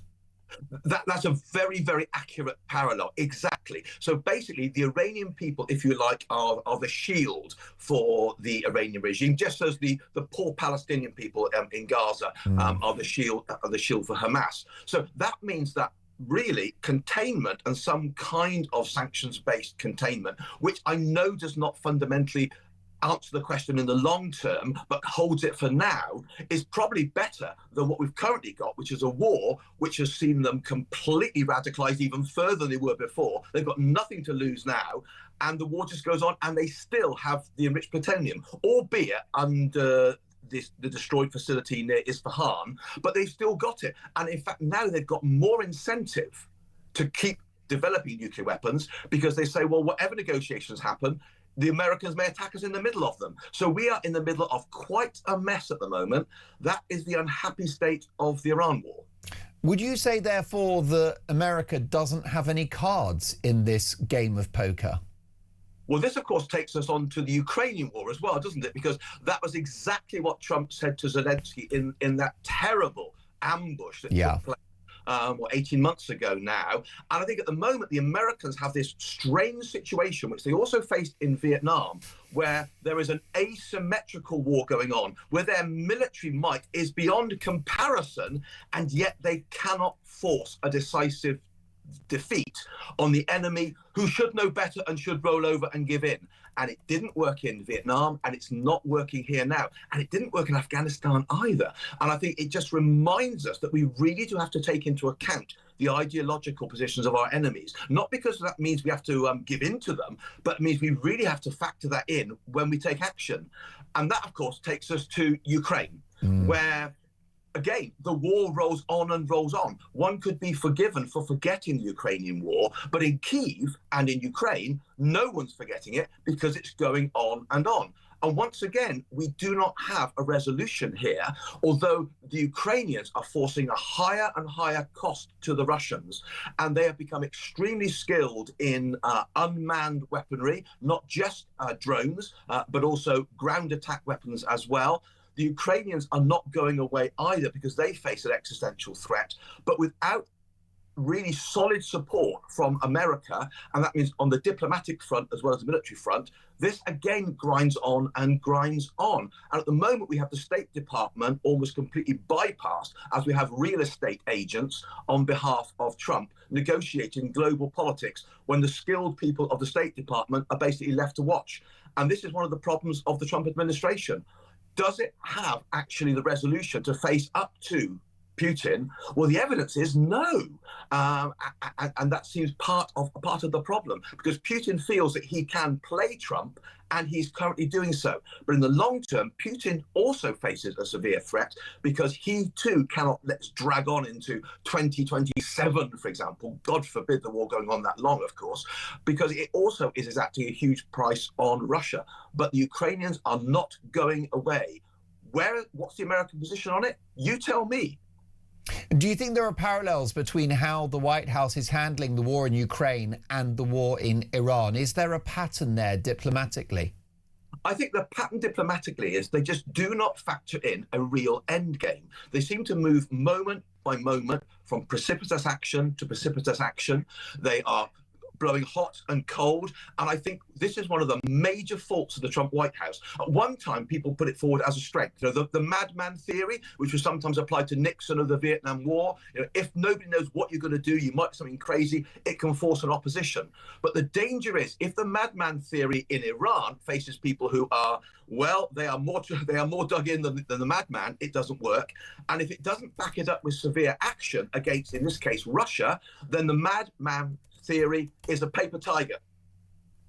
Fascinating conversation. Now, Martin, briefly, before I let you go, one does worry that the Ukraine war will rumble on. It can't do so indefinitely, but perhaps a few more months, may God forbid. Would you agree that the conflict in Iran is more of an urgent issue for the US and the West? That's a very good question. Here and now, it's crucial to resolve it in Iran because of the huge effect it's having on the global economy. So that's undoubtedly true. Something like 20% of the world's oil supplies come out through Hormuz. Much of that goes to Southeast Asia and to China. But of course, it has a huge impact on the whole global economy. So here and now, that needs swift resolution. But also in the long term, alongside resolving that, we must resolve the situation with Ukraine because of the threat that Russia poses to Europe. And that is very much our close threat. Not because I think he's about to march westward into Western Europe. The Russians are incapable of doing that. But they are capable of causing a great deal of mischief, a great deal of problems, including, for example, to our undersea cables, for example. So here and now, we've got to solve the Hormuz situation because of the global economy. But in the long term, these are two long-term threats to global peace and stability. Action must be needed by the Americans, and we need more than mercurial soundings off by the Trump presidency. Martin, if only you were in there negotiating in your natty blazers. Well, indeed, my blazers are available to members of the Trump team if they want them. Though everybody has to wear his sort of shoes and his sort of clothes, actually. So I might find that my blazers are embargoed and are not allowed through US Customs. There's more to you than your apparel. Let me say that we love your wisdom, your knowledge, your capacious understanding of history, Martin, and we will look for your wise counsel in the very near future. Martin Whittock is arguably Britain's most popular historian. He's the most published historian in the country. Do check out his amazing work about the history of Russia, Vikings, you name it, he's written about it. Let's get a voice note now. Do you want Angela Rayner to be your next Prime Minister? This is lovely Helen. I'm disgusted that the likes of Angela Rayner think that they're entitled to this role of Prime Minister, the best job in the country, the most important job in the country, and she thinks that she is the best that we can expect. Well, all I can say is it's time we demanded more. It's time we showed enough respect for ourselves and our country that we demanded better. She is still under investigation by HMRC. And if she does become our Prime Minister by some kind of default process, then it's time we took to the streets and it's time we protested. Very interesting, Helen. I'm hearing that from a lot of my viewers and listeners. And if Big Ange goes into number 10, many want an election. Do we need a new rule where if the Prime Minister changes, we get an election? Perhaps that would be the answer. Look, we've got a full switchboard and a full message board on this subject. Do you want Angela Rayner to be Britain's next Prime Minister? It is 8:47. This is Talk Breakfast.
I was sat in the tent and he was showing me through photos of his phone, scrolling through. This was barbaric, horrific stuff. Blokes going through walls in vehicles and then jumping out and shooting everyone. His WhatsApp picture was him with a mask on, with a gun like that. You're in a tent with this guy? I'm in a tent with this guy, and actually he's just showing me this stuff. I'm just thinking, this is not the kind of bloke you want to be coming to the UK.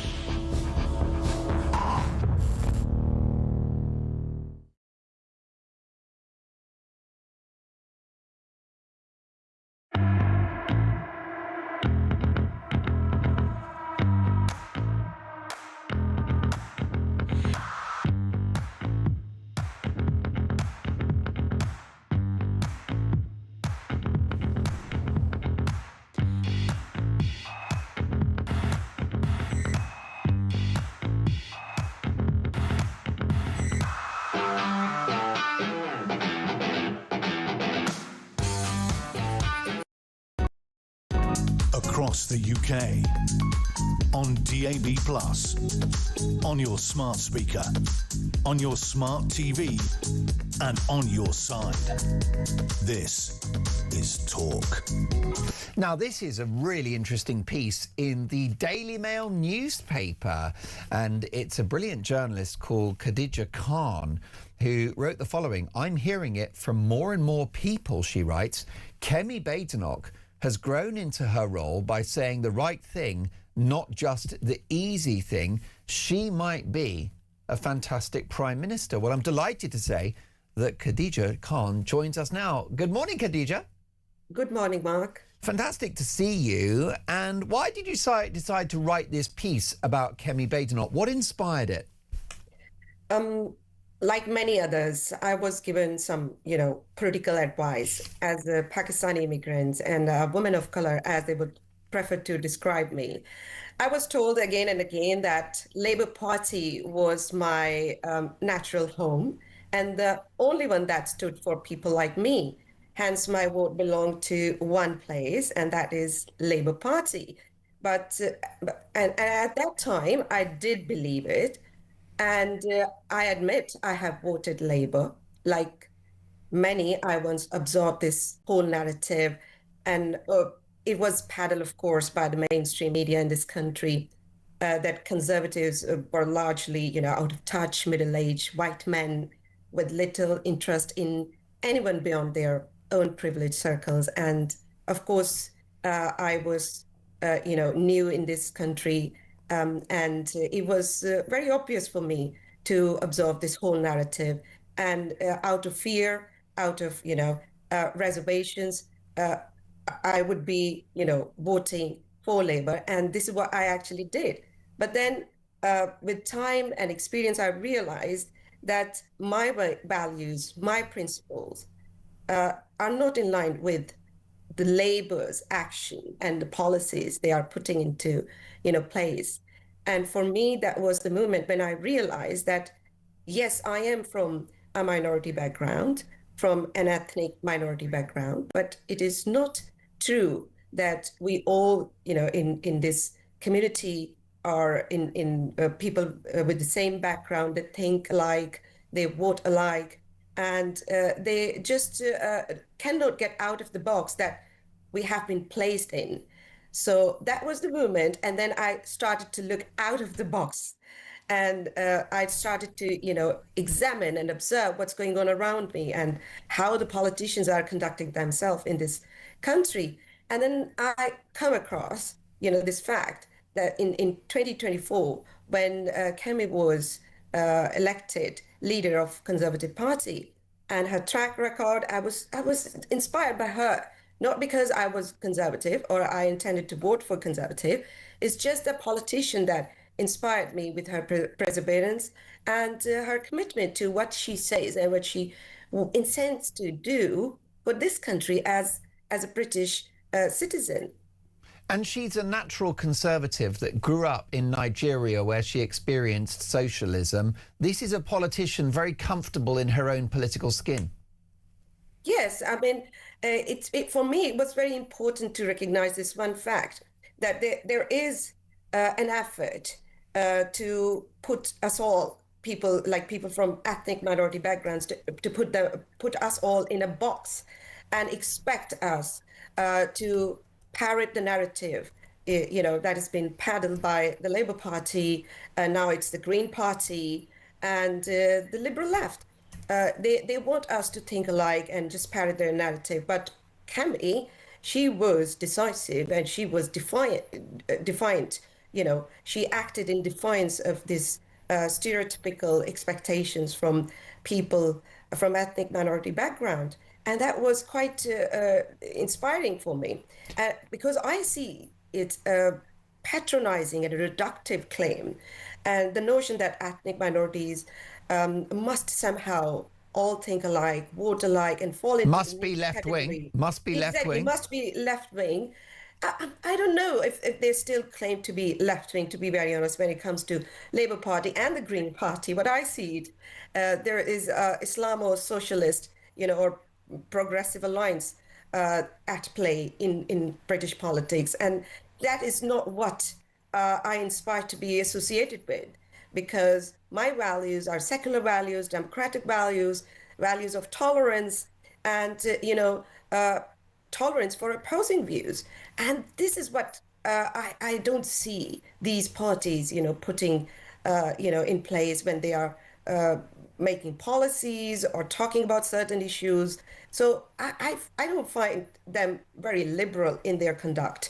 But yes, I feel like particularly homeless, to be very honest, because this is where I was told that I need to be heading, but it's not the destination I hope for. And briefly, just a couple of seconds, time is limited, Khadija, but many hundreds of thousands, if not millions, of ethnic Brits are unhappy with illegal immigration. Millions of ethnic Brits are unhappy with large-scale, mass, uncontrolled immigration, open borders, all the rest of it. This is a concern, and the left don't get that.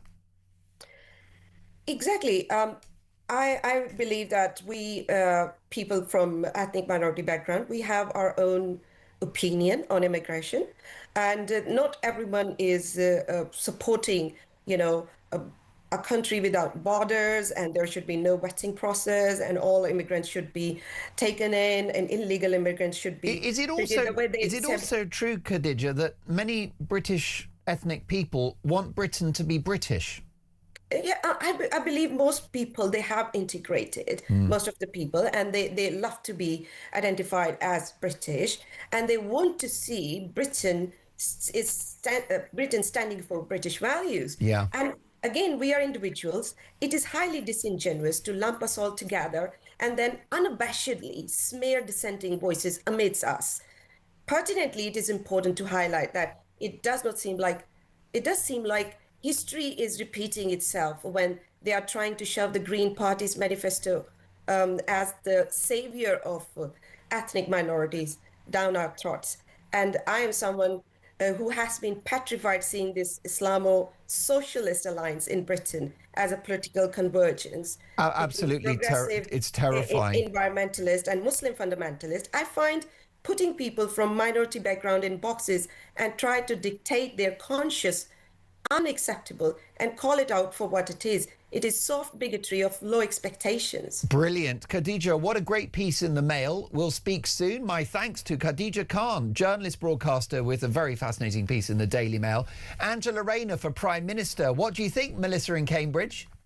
Morning, Mark. Morning. Thanks for taking my call. Pleasure. Yeah, I just want to say, if Angela Rayner becomes Prime Minister, I've decided I'm going to take another language because I'm not telling people I'm from Great Britain because it's just too embarrassing. I mean, I used to live in Ashland-under-Lyne, and I know people that know her and people that went to school with her at Avondale. And she hasn't got a very good reputation. People don't like her in Ashland-under-Lyne. You can imagine her at NATO or G7 meeting. They will need a translator to try and understand her. She's shocking and it's just embarrassing. But at the same time, I also think that if she did become Prime Minister, it may be a good thing because she'd ruin the country within seconds, and then there'll be a general election. The reform will get in. Well, Melissa, I wish we had longer, but you packed it into 30 seconds. Call me again soon. Enjoy your comments. Melissa knows Angela Rayner, knows people that know her. Not a fan. What do you think? Big Ange for number 10? This is Talk Breakfast. Dolan's Dispatch is next.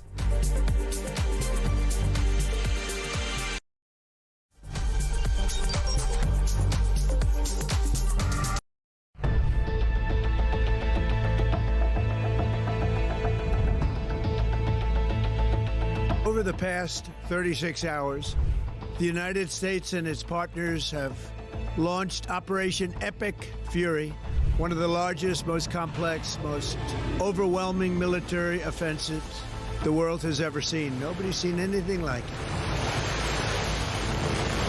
We have hit hundreds of targets in Iran, including Revolutionary Guard facilities, Iranian air defense systems. Just now, it was announced that we knocked out 9 ships plus their naval building, all in a matter of literally minutes. Iran's formerly supreme leader, Ayatollah Khamenei, is dead.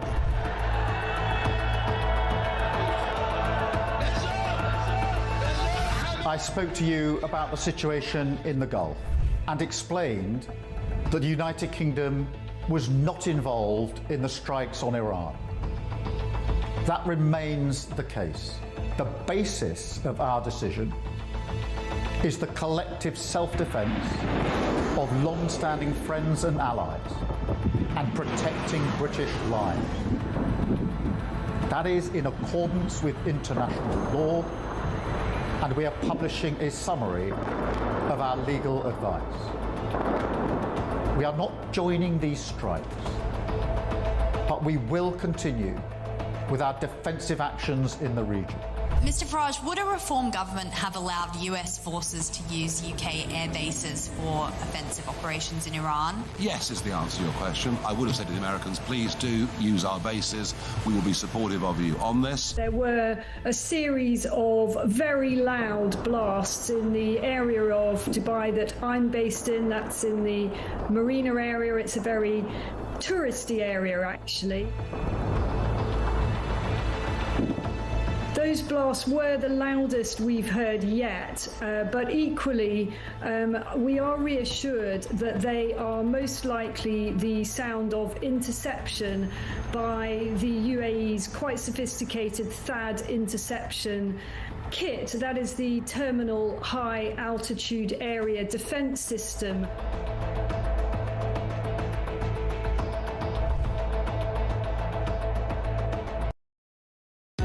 Across the UK, on DAB+, on your smart speaker, on your smart TV, and on your side. This is Talk.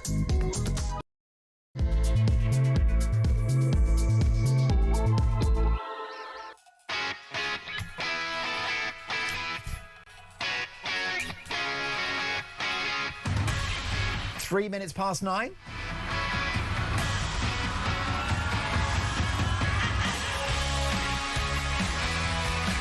Top of the morning, Mark Dolan. This is Talk Breakfast. Lovely to have your company. It is Friday morning, so happy Friday, one and all. Your weekend starts here.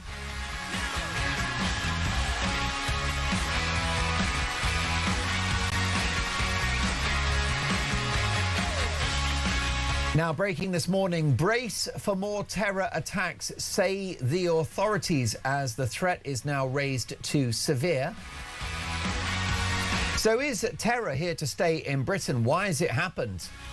Meanwhile, Angela Rayner is ramping up her campaign to be Britain's next Prime Minister. But what do you think? Big Ange for number 10, 0344 499 1000.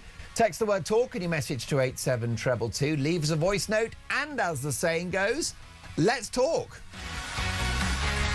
Angela Rayner for number 10. What do you think of that? Before Dolan's dispatch, let's take a voice note. Oh, no, he's gone to the loo.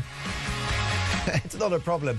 I'm going to take your voice notes in a moment. I'm very interested about this conversation around Angela Rayner. What do you think? Is she a fit and proper person to lead this country? Or is Starmer now the devil we know? We'll get to all of that in just a moment. Looking forward to that conversation. And I'm delighted to say that in just a moment, we'll be speaking to one of the biggest names in Reform UK. But we'll start, as always, every Friday, Saturday and Sunday with Dolan's Dispatch. Yes, there are people with mental health issues who should be in a secure unit.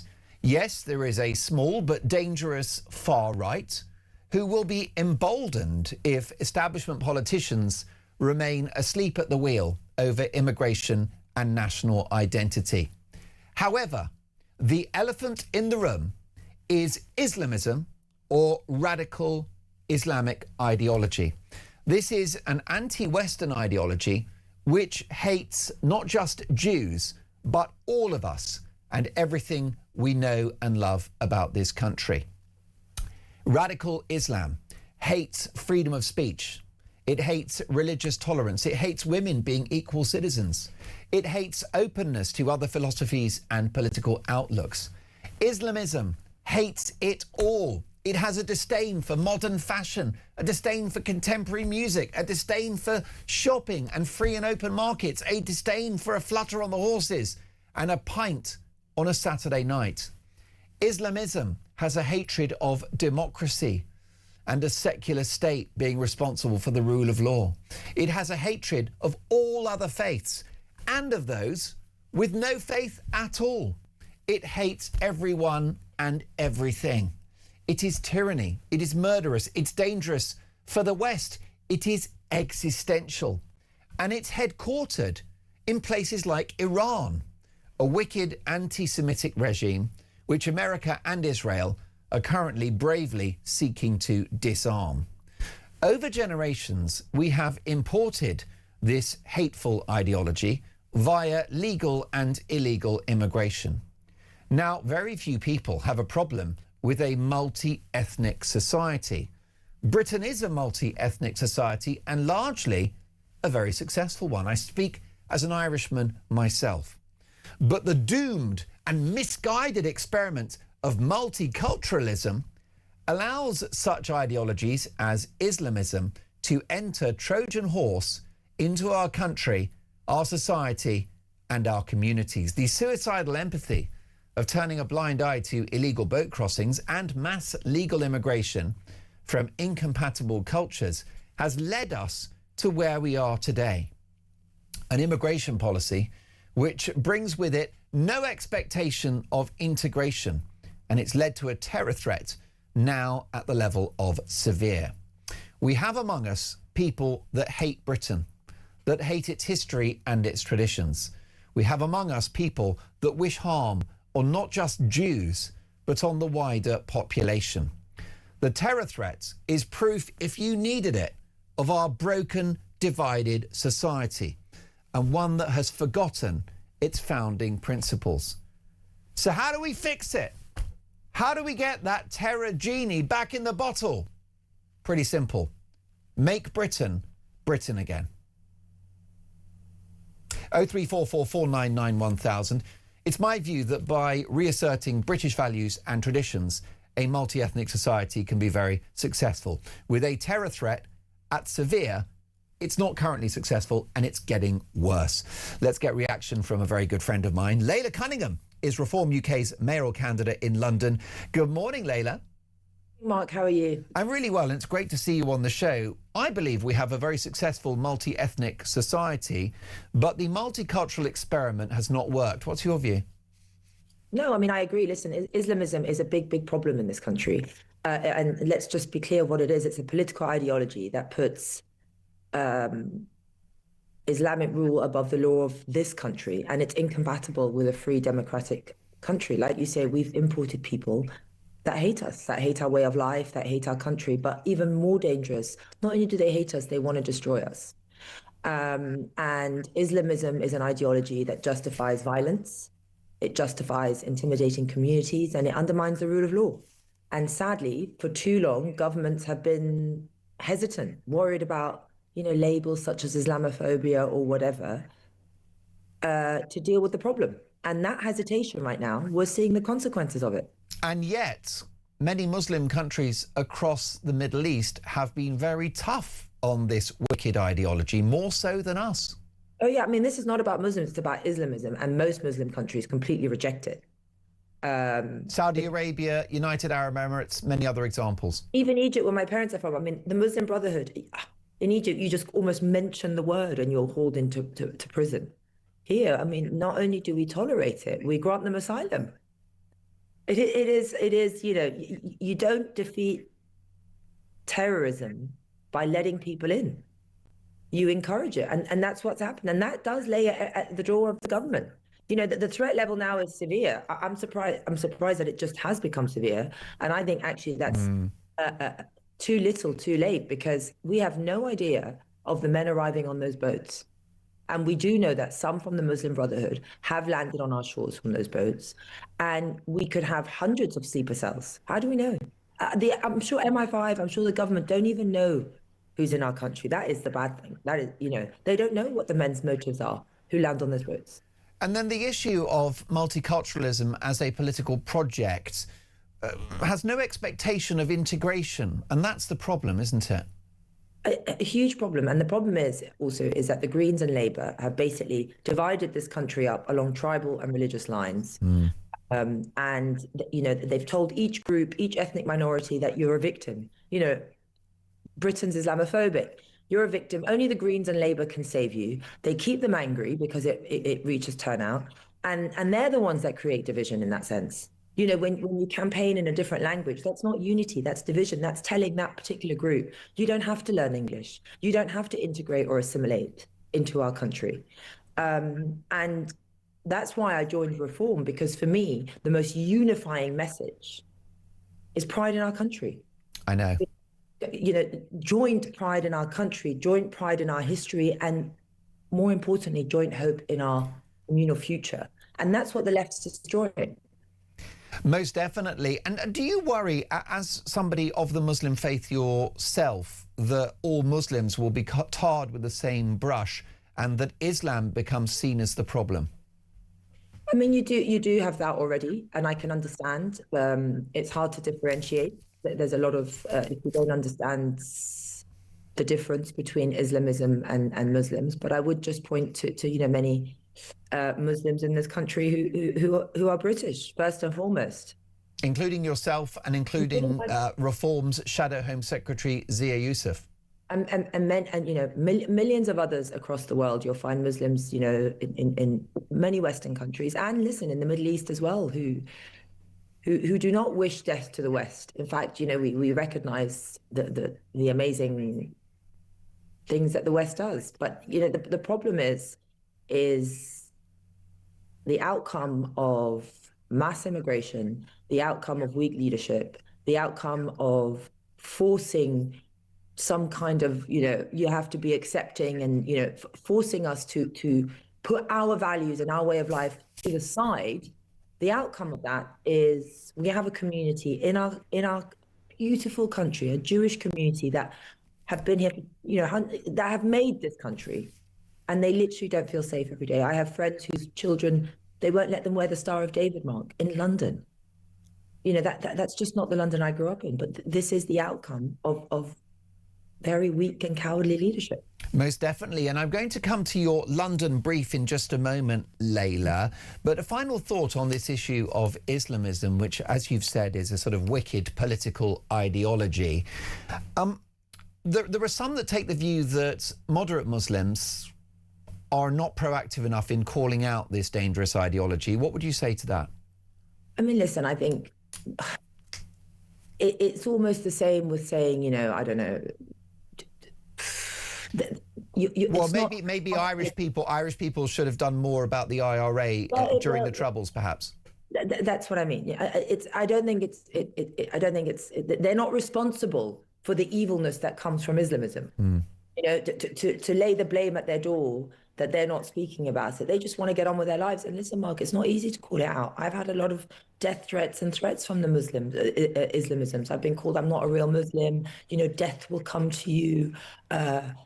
God will see to it that, you are punished. You've had death threats for calling out Islamic extremists? I've had messages where someone's messaged me saying, stop talking about the grooming gangs. We're watching you. I know where you are not safe. Other messages saying, God will sort you out. You shall find your end for talking out.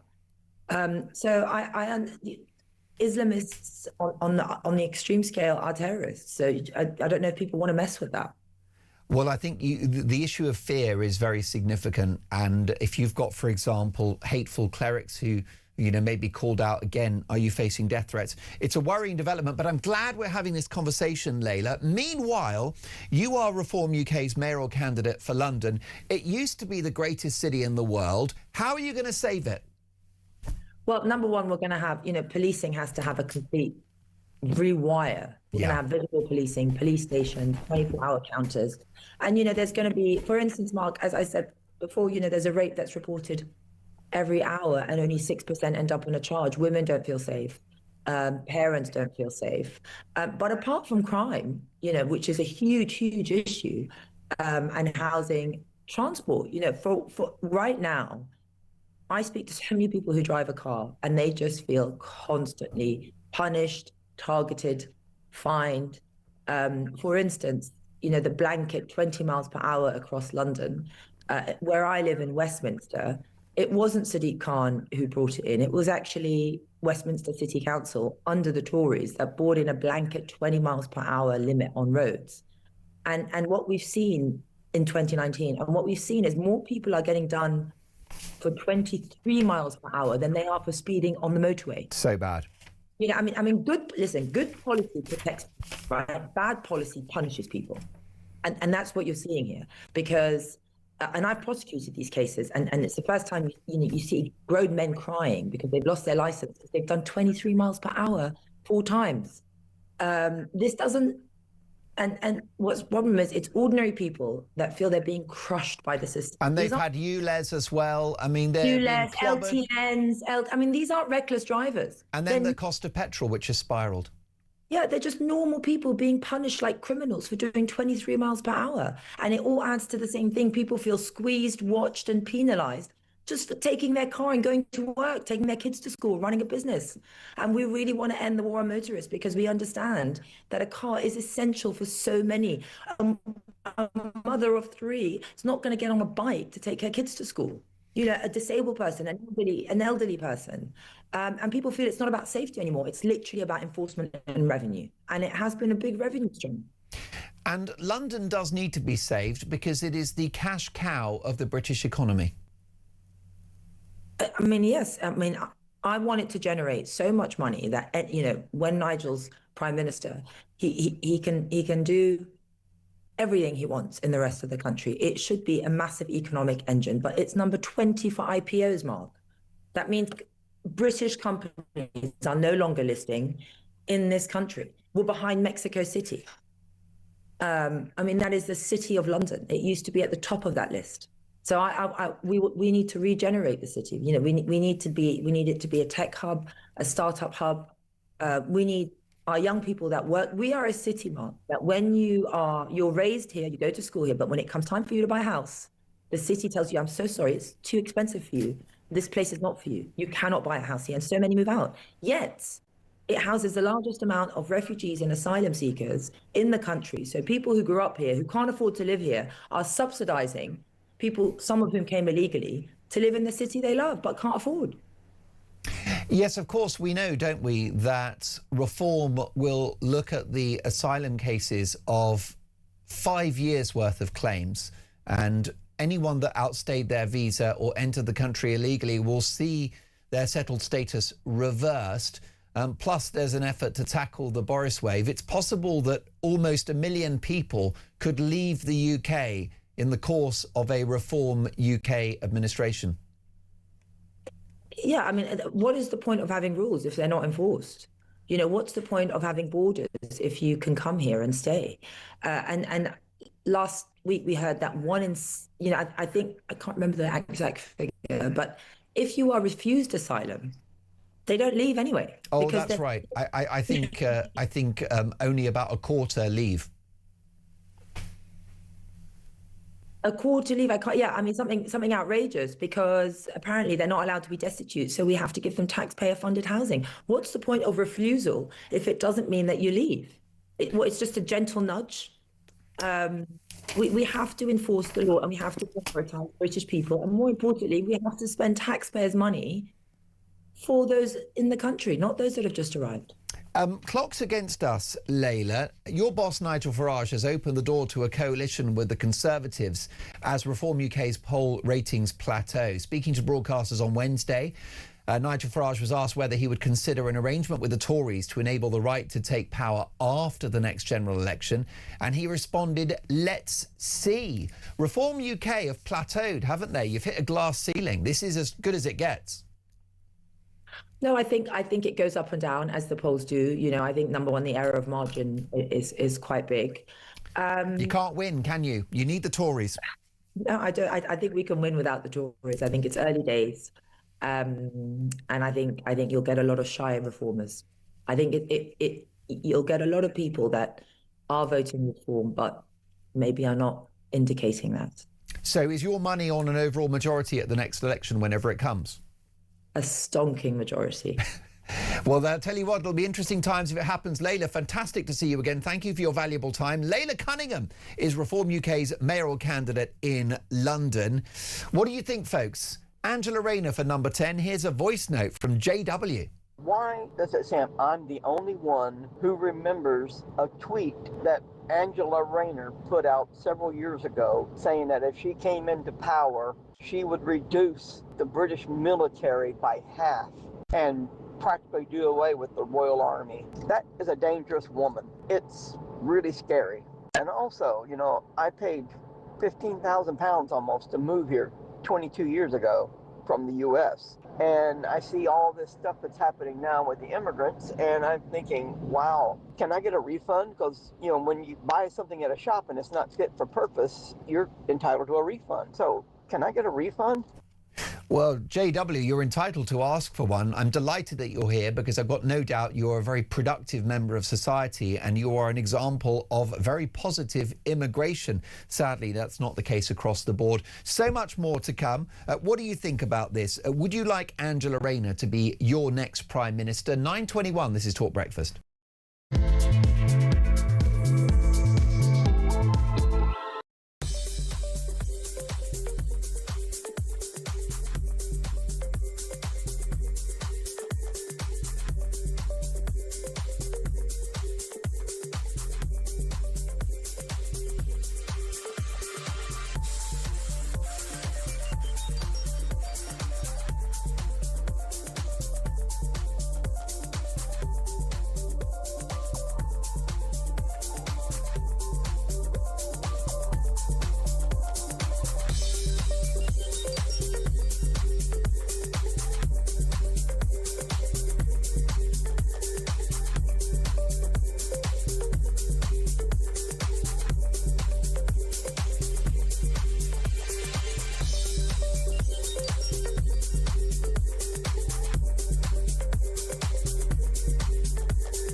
The world is on fire. Russia, Iran, China, conflicts brewing in all of their different regions. They're not waiting. But here in Britain, our armed forces are underfunded, they're undermanned, and they're underprepared. And nobody in government wants to talk about it. Well, we do. I'm Philip Ingram, and I spent my career in the world of intelligence, military planning, strategic planning, and unfortunately, conflict. This is Talk War, and this is where we analyse the conflicts shaping our world.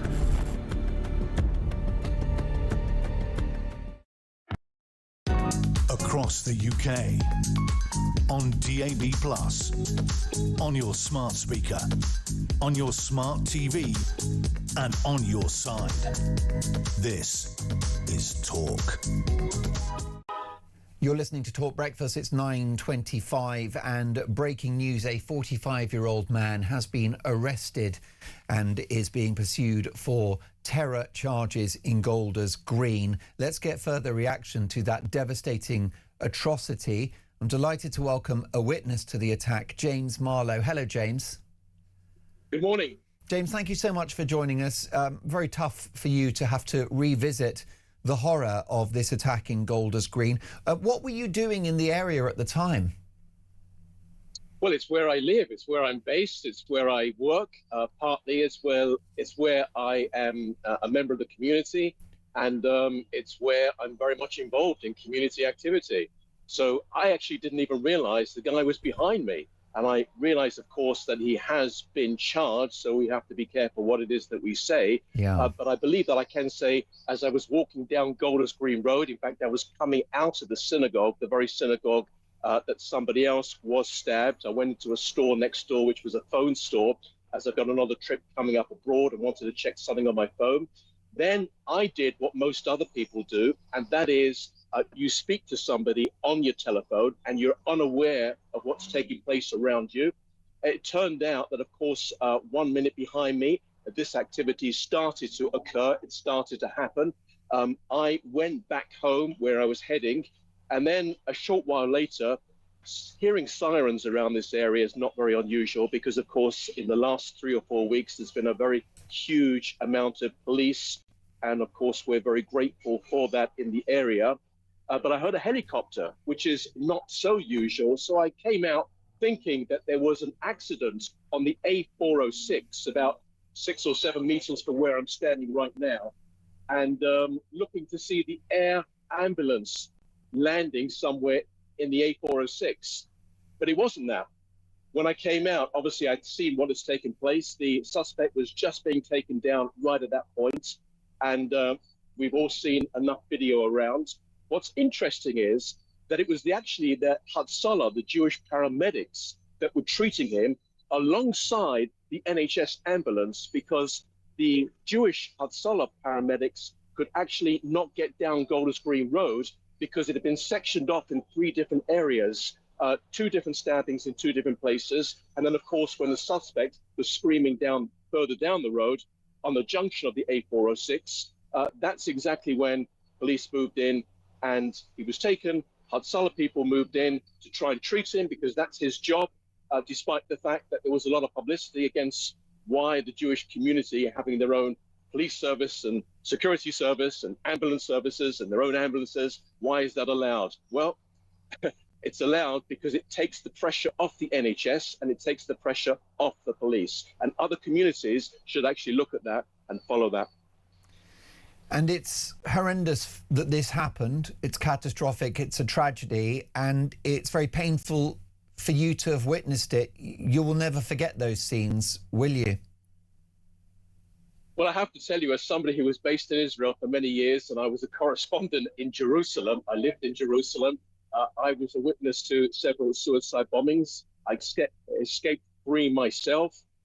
So that one probably takes the beating. That was several years ago. This was just after the Oslo Accords was signed in 1993. And then you had a wave of suicide bombings for the next 10 or 11 years across the country. Jerusalem was an area that most people didn't want to go to because there was 2 or 3 successful suicide bombings in those days. I think a lot of people have actually forgotten that. A lot of people tend to have a memory loss and they look at what's happening today. So again, I don't want to get off the subject over here, but you're right. It didn't start on October the 7th. We had many, many shootings and bombings and suicide bombings beforehand. And people in this community in Northwest London and elsewhere in Jewish communities across the country and others outside the community as well have also said eventually this is going to start to happen in cities in Europe and of course in London. And we've seen that. Now, we haven't seen it since 2005, but the trajectory is that we're heading towards that area. And as we know that the terror threat has been raised 1 level, there's clearly a lot of problems and government needs to sort it out and fast. And briefly, if we can, James, £25 million for the security of Jewish people in this country is welcome, but it's a trifling figure, isn't it? It won't even touch the sides. What we really need to tackle is this horrendous anti-Jewish, anti-Semitic ideology. It's the delegitimization of Jewish people because it's associated that most Jewish people are associated with Israel.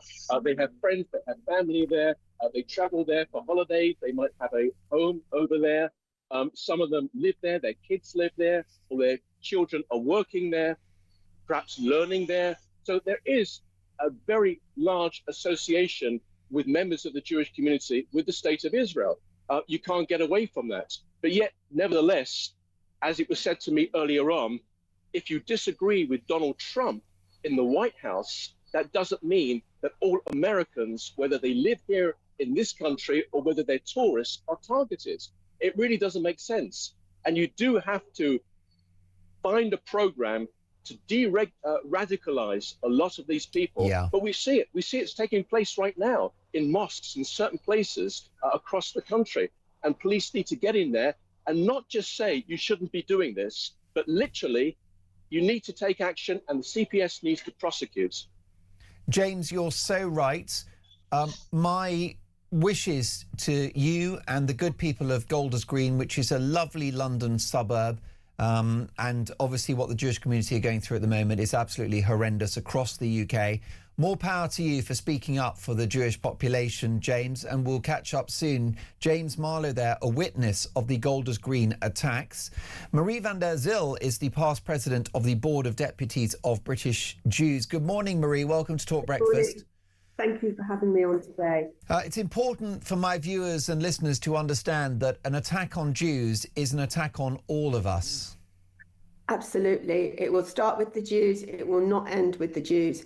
The community are going through a terrific, awful time at the moment. Imagine being frightened to go to work, to go to school, to be worrying about violence in the street, having to live behind security. The money from the government, of course, is welcome, but this shouldn't be a community where the school kids are used to having security guards outside the gates. The great British public, civic society needs to get a grip. It's just not a position for the UK, and the government needs to do so much more than it's doing, because words are not enough. And Jewish people have always been the metaphorical canary in the coal mine in many societies throughout history. And if Jewish people are not safe, then none of us are. Absolutely. Anti-Semitism is never going to be eradicated. It comes out particularly in times of conflict. It was pretty immediate from October 7. Only 3 days later, there was the greatest increase in anti-Semitism there had been for a long time. And that was even before Israel responded. But it's very important that the government do prescribe quickly, the IRGC. They did promise this in their election manifesto, and I lobbied the Conservative government for many years to do it, and they also didn't do it. But clearly it's got to happen now. And they've got to tackle Islamic extremism. Yeah. And we've got to look at online, because online is the front line, and the abuse that people are suffering there. We need a very, very clear plan. As I say, words are not enough, because this is a very frightened community, and everybody, every good citizen should be concerned about what's happening on our streets. And Marie, can I ask you the mood of the Jewish community at the moment? Your friends and family, how are they feeling? Everybody is fearful, and what's going on university campuses, schools, in the NHS, workplaces, it's really demoralising. The Jewish community is very resilient. We are proud UK citizens. Yeah. Very, very distressing. It's very hard. How do you explain it to your children? How, they've never seen hatred before. I think these marches, it's time now to ban them, at least for a period. There's an emergency. They shouldn't be allowed anymore through the streets of London. The police, I have to say, have responded very well. Concerns over policing have been addressed, but it's about time that these marches come to an end. And the amount of money that must be spent on policing them can certainly be put to better use. And I really, really want to see prompt action now from the government. I completely agree with you. Jake Wallace-Simons, the author of Israelophobia, described those weekly marches as a festival of Jew hate. Shame on them. Marie, I hope we speak again in the near future. My best wishes to you and the British Jewish community, many of whom watch and listen to this show. Marie van der Zyl is the former president of the Board of Deputies of British Jews. We're having to worry about who our next Prime Minister is going to be, because old Keir Starmer appears to be on his way out. Do you want Angela Rayner to be our next PM? Here's a voice note from Shaz. Are we talking about Angela Rayner to be the next Prime Minister? we can't do it. She's not got any fineness about her. Why would we want somebody? Can you imagine somebody coming from other countries and turning up in those clodhoppers that she wears? And they don't take her serious now. We need someone they're going to take us serious, that are a diplomat, or they're for the country. They can't. If they put her in, they're even mentaler than what I thought. Would you like Angela Rayner, to be your next Prime Minister? 9:36, this is Talk Breakfast.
Across the UK, on DAB+, on your smart speaker, on your smart TV, and on your side.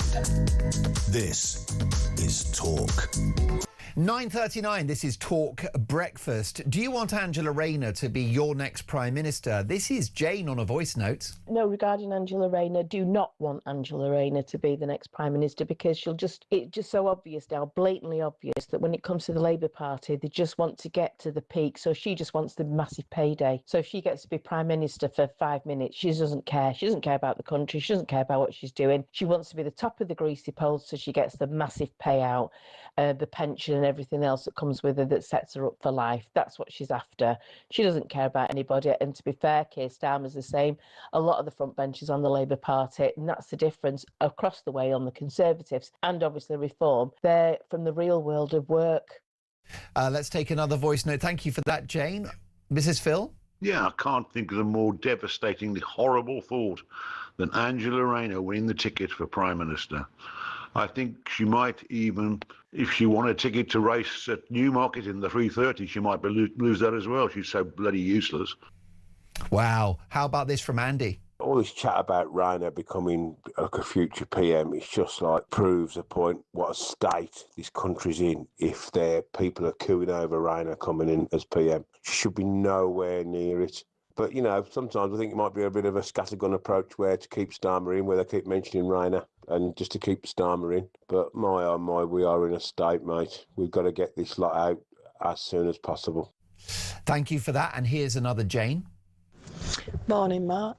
Angela Rayner in number 10. You can imagine it, can't you? All right, Don, do you want a vape or do you want a cigarette? And do you want a double scotch with that? I hear that whiskey's on your agenda. Oh, my God. She's not real, is she? Jane, you are a dead ringer for Big Ange. A brilliant impersonation, I promise you. You've made us chuckle here in the studio. What about the political situation in the country? What about the idea of a reform Conservative coalition? Old Nigel Farage has left the door open. He said, let's see. Nick is in London. Hello, Nick. Hello, Mark. Morning. Morning. One thing that concerns me, the current Labour stonking majority is down in large part to the centre-right vote splitting. Correct. In the last general election. There's so many constituencies where the Labour MP squeaked in because Reform and Tory vote split. Oh, yes. So, for example, Paul, I think the Tories lost about 4 million votes to Reform. Yeah, so what concerns me is this happening again. So what I'd like to see, I accept we're 3 years away from a general election, maybe sooner, but at worst case. So none of the parties can say we will enter a coalition with another party. But I'd like to think the Tories, Reform, Rupert Lowe's party could work together because they're all basically centre-right. Yeah. What I don't want is, really do not want, is another stonking Labour majority. Kemi Badenoch and Nigel Farage, they don't disagree on a huge amount. No, there is a fag paper between them, and Rupert Lowe similarly. So they've got to reach an accommodation that preserves, themselves, but also they can work as a group.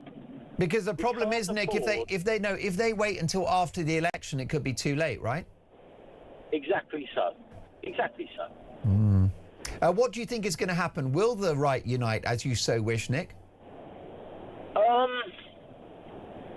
think they might have to.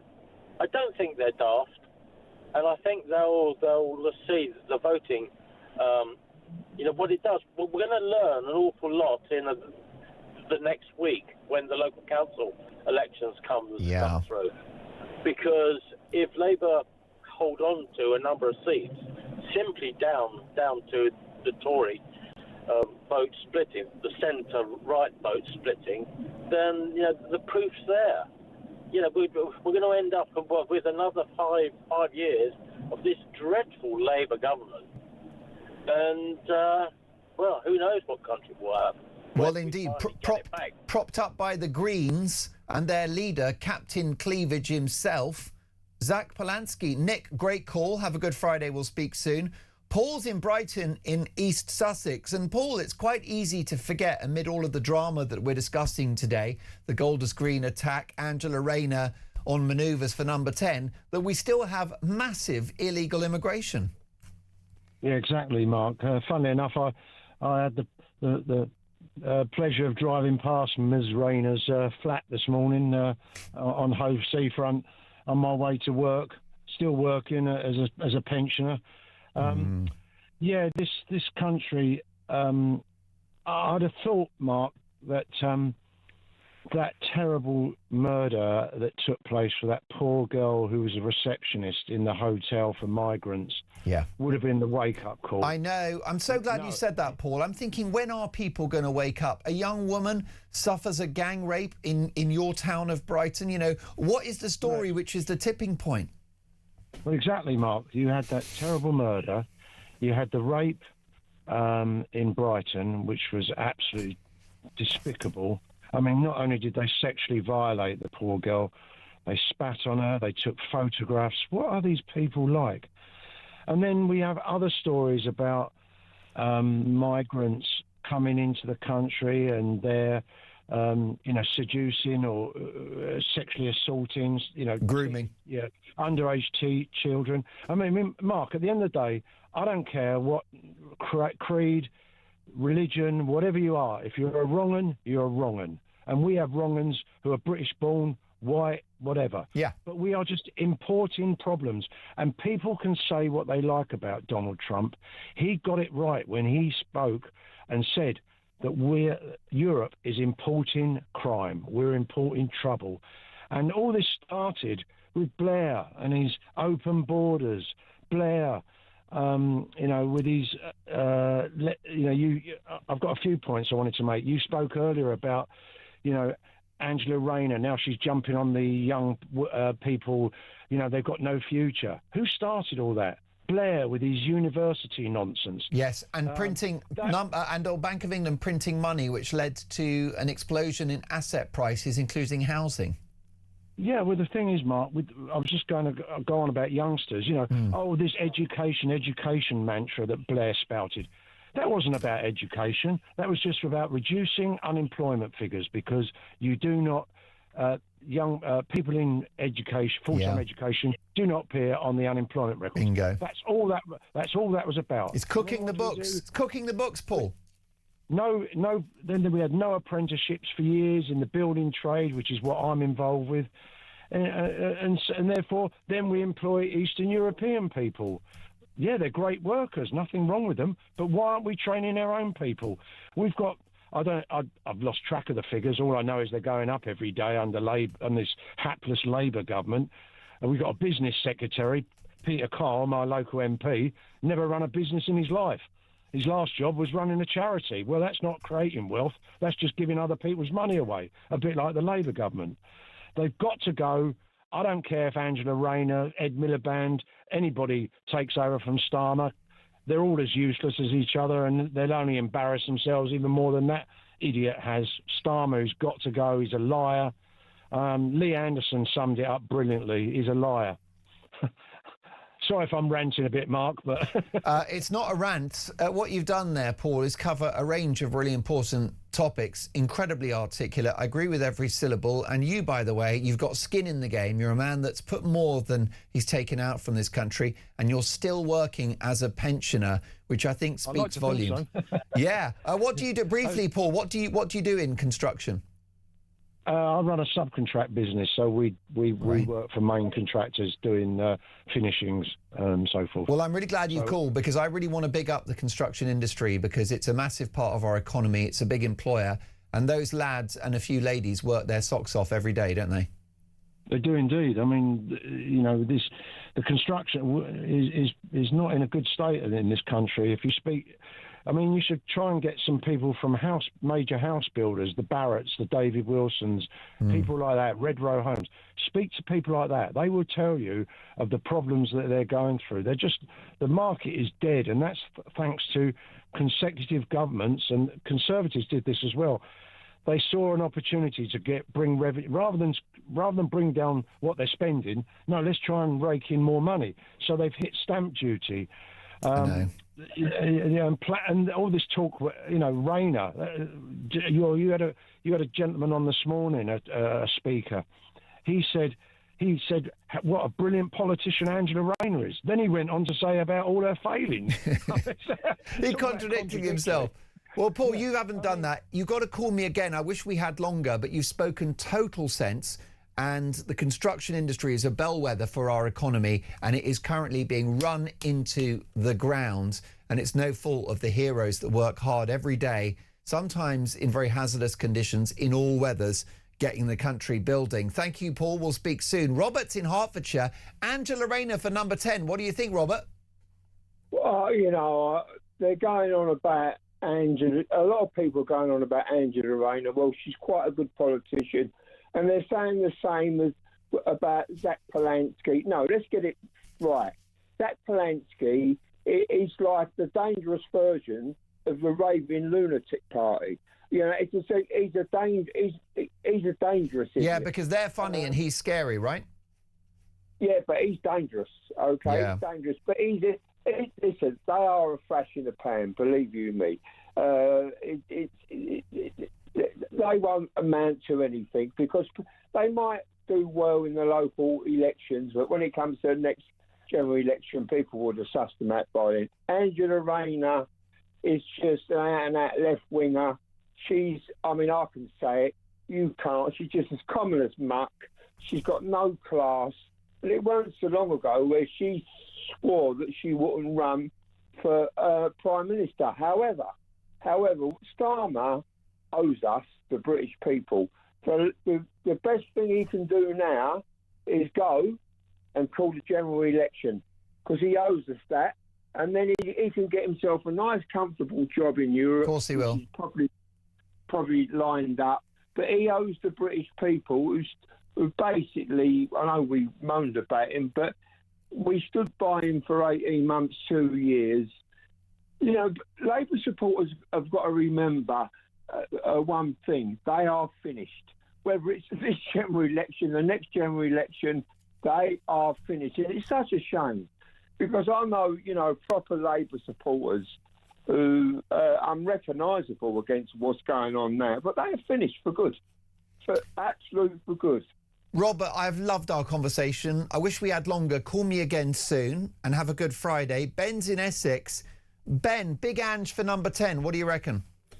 Absolutely no way. I mean, what confuses me, Mark, about these politicians is that it's all done on ideology, or, you know, or who they are, or, I mean, this is, at the end of the day, this is business. This, you know, the business of the United Kingdom, one of the, you know, best and brightest, well, it was in the world.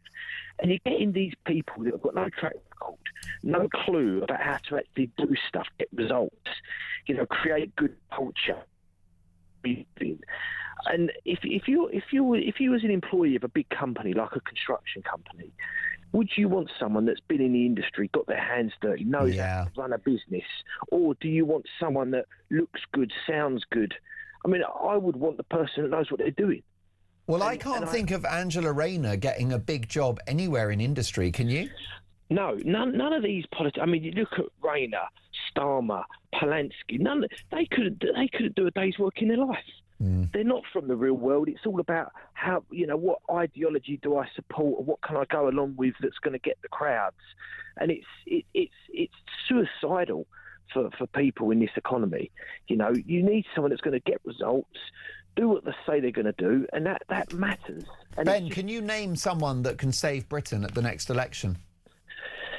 Do you know what? Crazily, I don't think I can. I mean, I'll be honest with you, I don't like any politician, but all I want is whether it's a coalition or a person that's going to say what they're going to do, that's going to get the economy moving, and isn't afraid to change what we've got now. And it's going to take someone with big balls, and isn't afraid of this ideological backlash that could happen, because we need it in this country. I can't really name a person. I mean, to be honest with you, if reform, you know, go with the Conservatives, as long as it works, I don't care. I don't care who it is. As long as we're going to get our economy moving, we're going to strengthen our borders, and we're going to stop with this ideology that is crippling our great nation. Ben, you speak for millions. You must call me again too. Might be call of the day. Have a good Friday. This is Talk Breakfast.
some breaking news this morning revealed that under the Terrorist Act, 242 people were arrested in the year to June of this year. That's something you can indulge in as to all the people who aren't going to prison because, well, there's no prison spaces. So this is a Talk exclusive we've been looking at.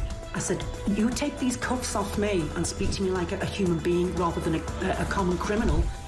You're just left wondering, do these people who lead us actually hate Britain? Yeah. Do they not love our country and everything that we've stood for? The world is on fire. Russia, Iran, China, conflicts brewing in all of their different regions. They're not waiting. But here in Britain, our armed forces are underfunded, they're undermanned and they're underprepared. And nobody in government wants to talk about it. Well, we do. I'm Philip Ingram and I spent my career in the world of intelligence, military planning, strategic planning and, unfortunately, conflict. This is Talk War and this is where we analyse the conflicts shaping our world. Across the UK, on DAB+, on your smart speaker, on your smart TV, and on your side. This is Talk. Angela Rayner for number 10. What do we think of that? This is a voice note from Andrew. Good morning, Mark. It's Andrew in Halifax. Well, if we do end up with Angela Rayner as PM, that means that in the space of 80 years, we will have gone from a wartime hero and 20th century icon to a pound shop Bet Lynch. And if there are any listeners who are not old enough to remember who Bet Lynch was, look her up. The similarities are uncanny. Alex Phillips is in the studio. Alex, we've actually broken the internet with our conversation around Big Ange for number 10. What do you think? It just shows how deeply juvenile, infantile, performative and unserious politics is now in this country. You know, we had a general election campaign with Ed Davey on a body of water, whether he's jumping around in a Lido with an aerobics class on a jet ski, never answering a question, to Big Ange, who's got a house, you know, other side of the country to her constituency, you know, doing it like this in a DJ box, smashing into a door in the bar of But wait a Parliament. minute, she's a working class hero and a feminist icon. How dare you? It's also two-dimensional. It is also performative. It is all such an insult to politicians.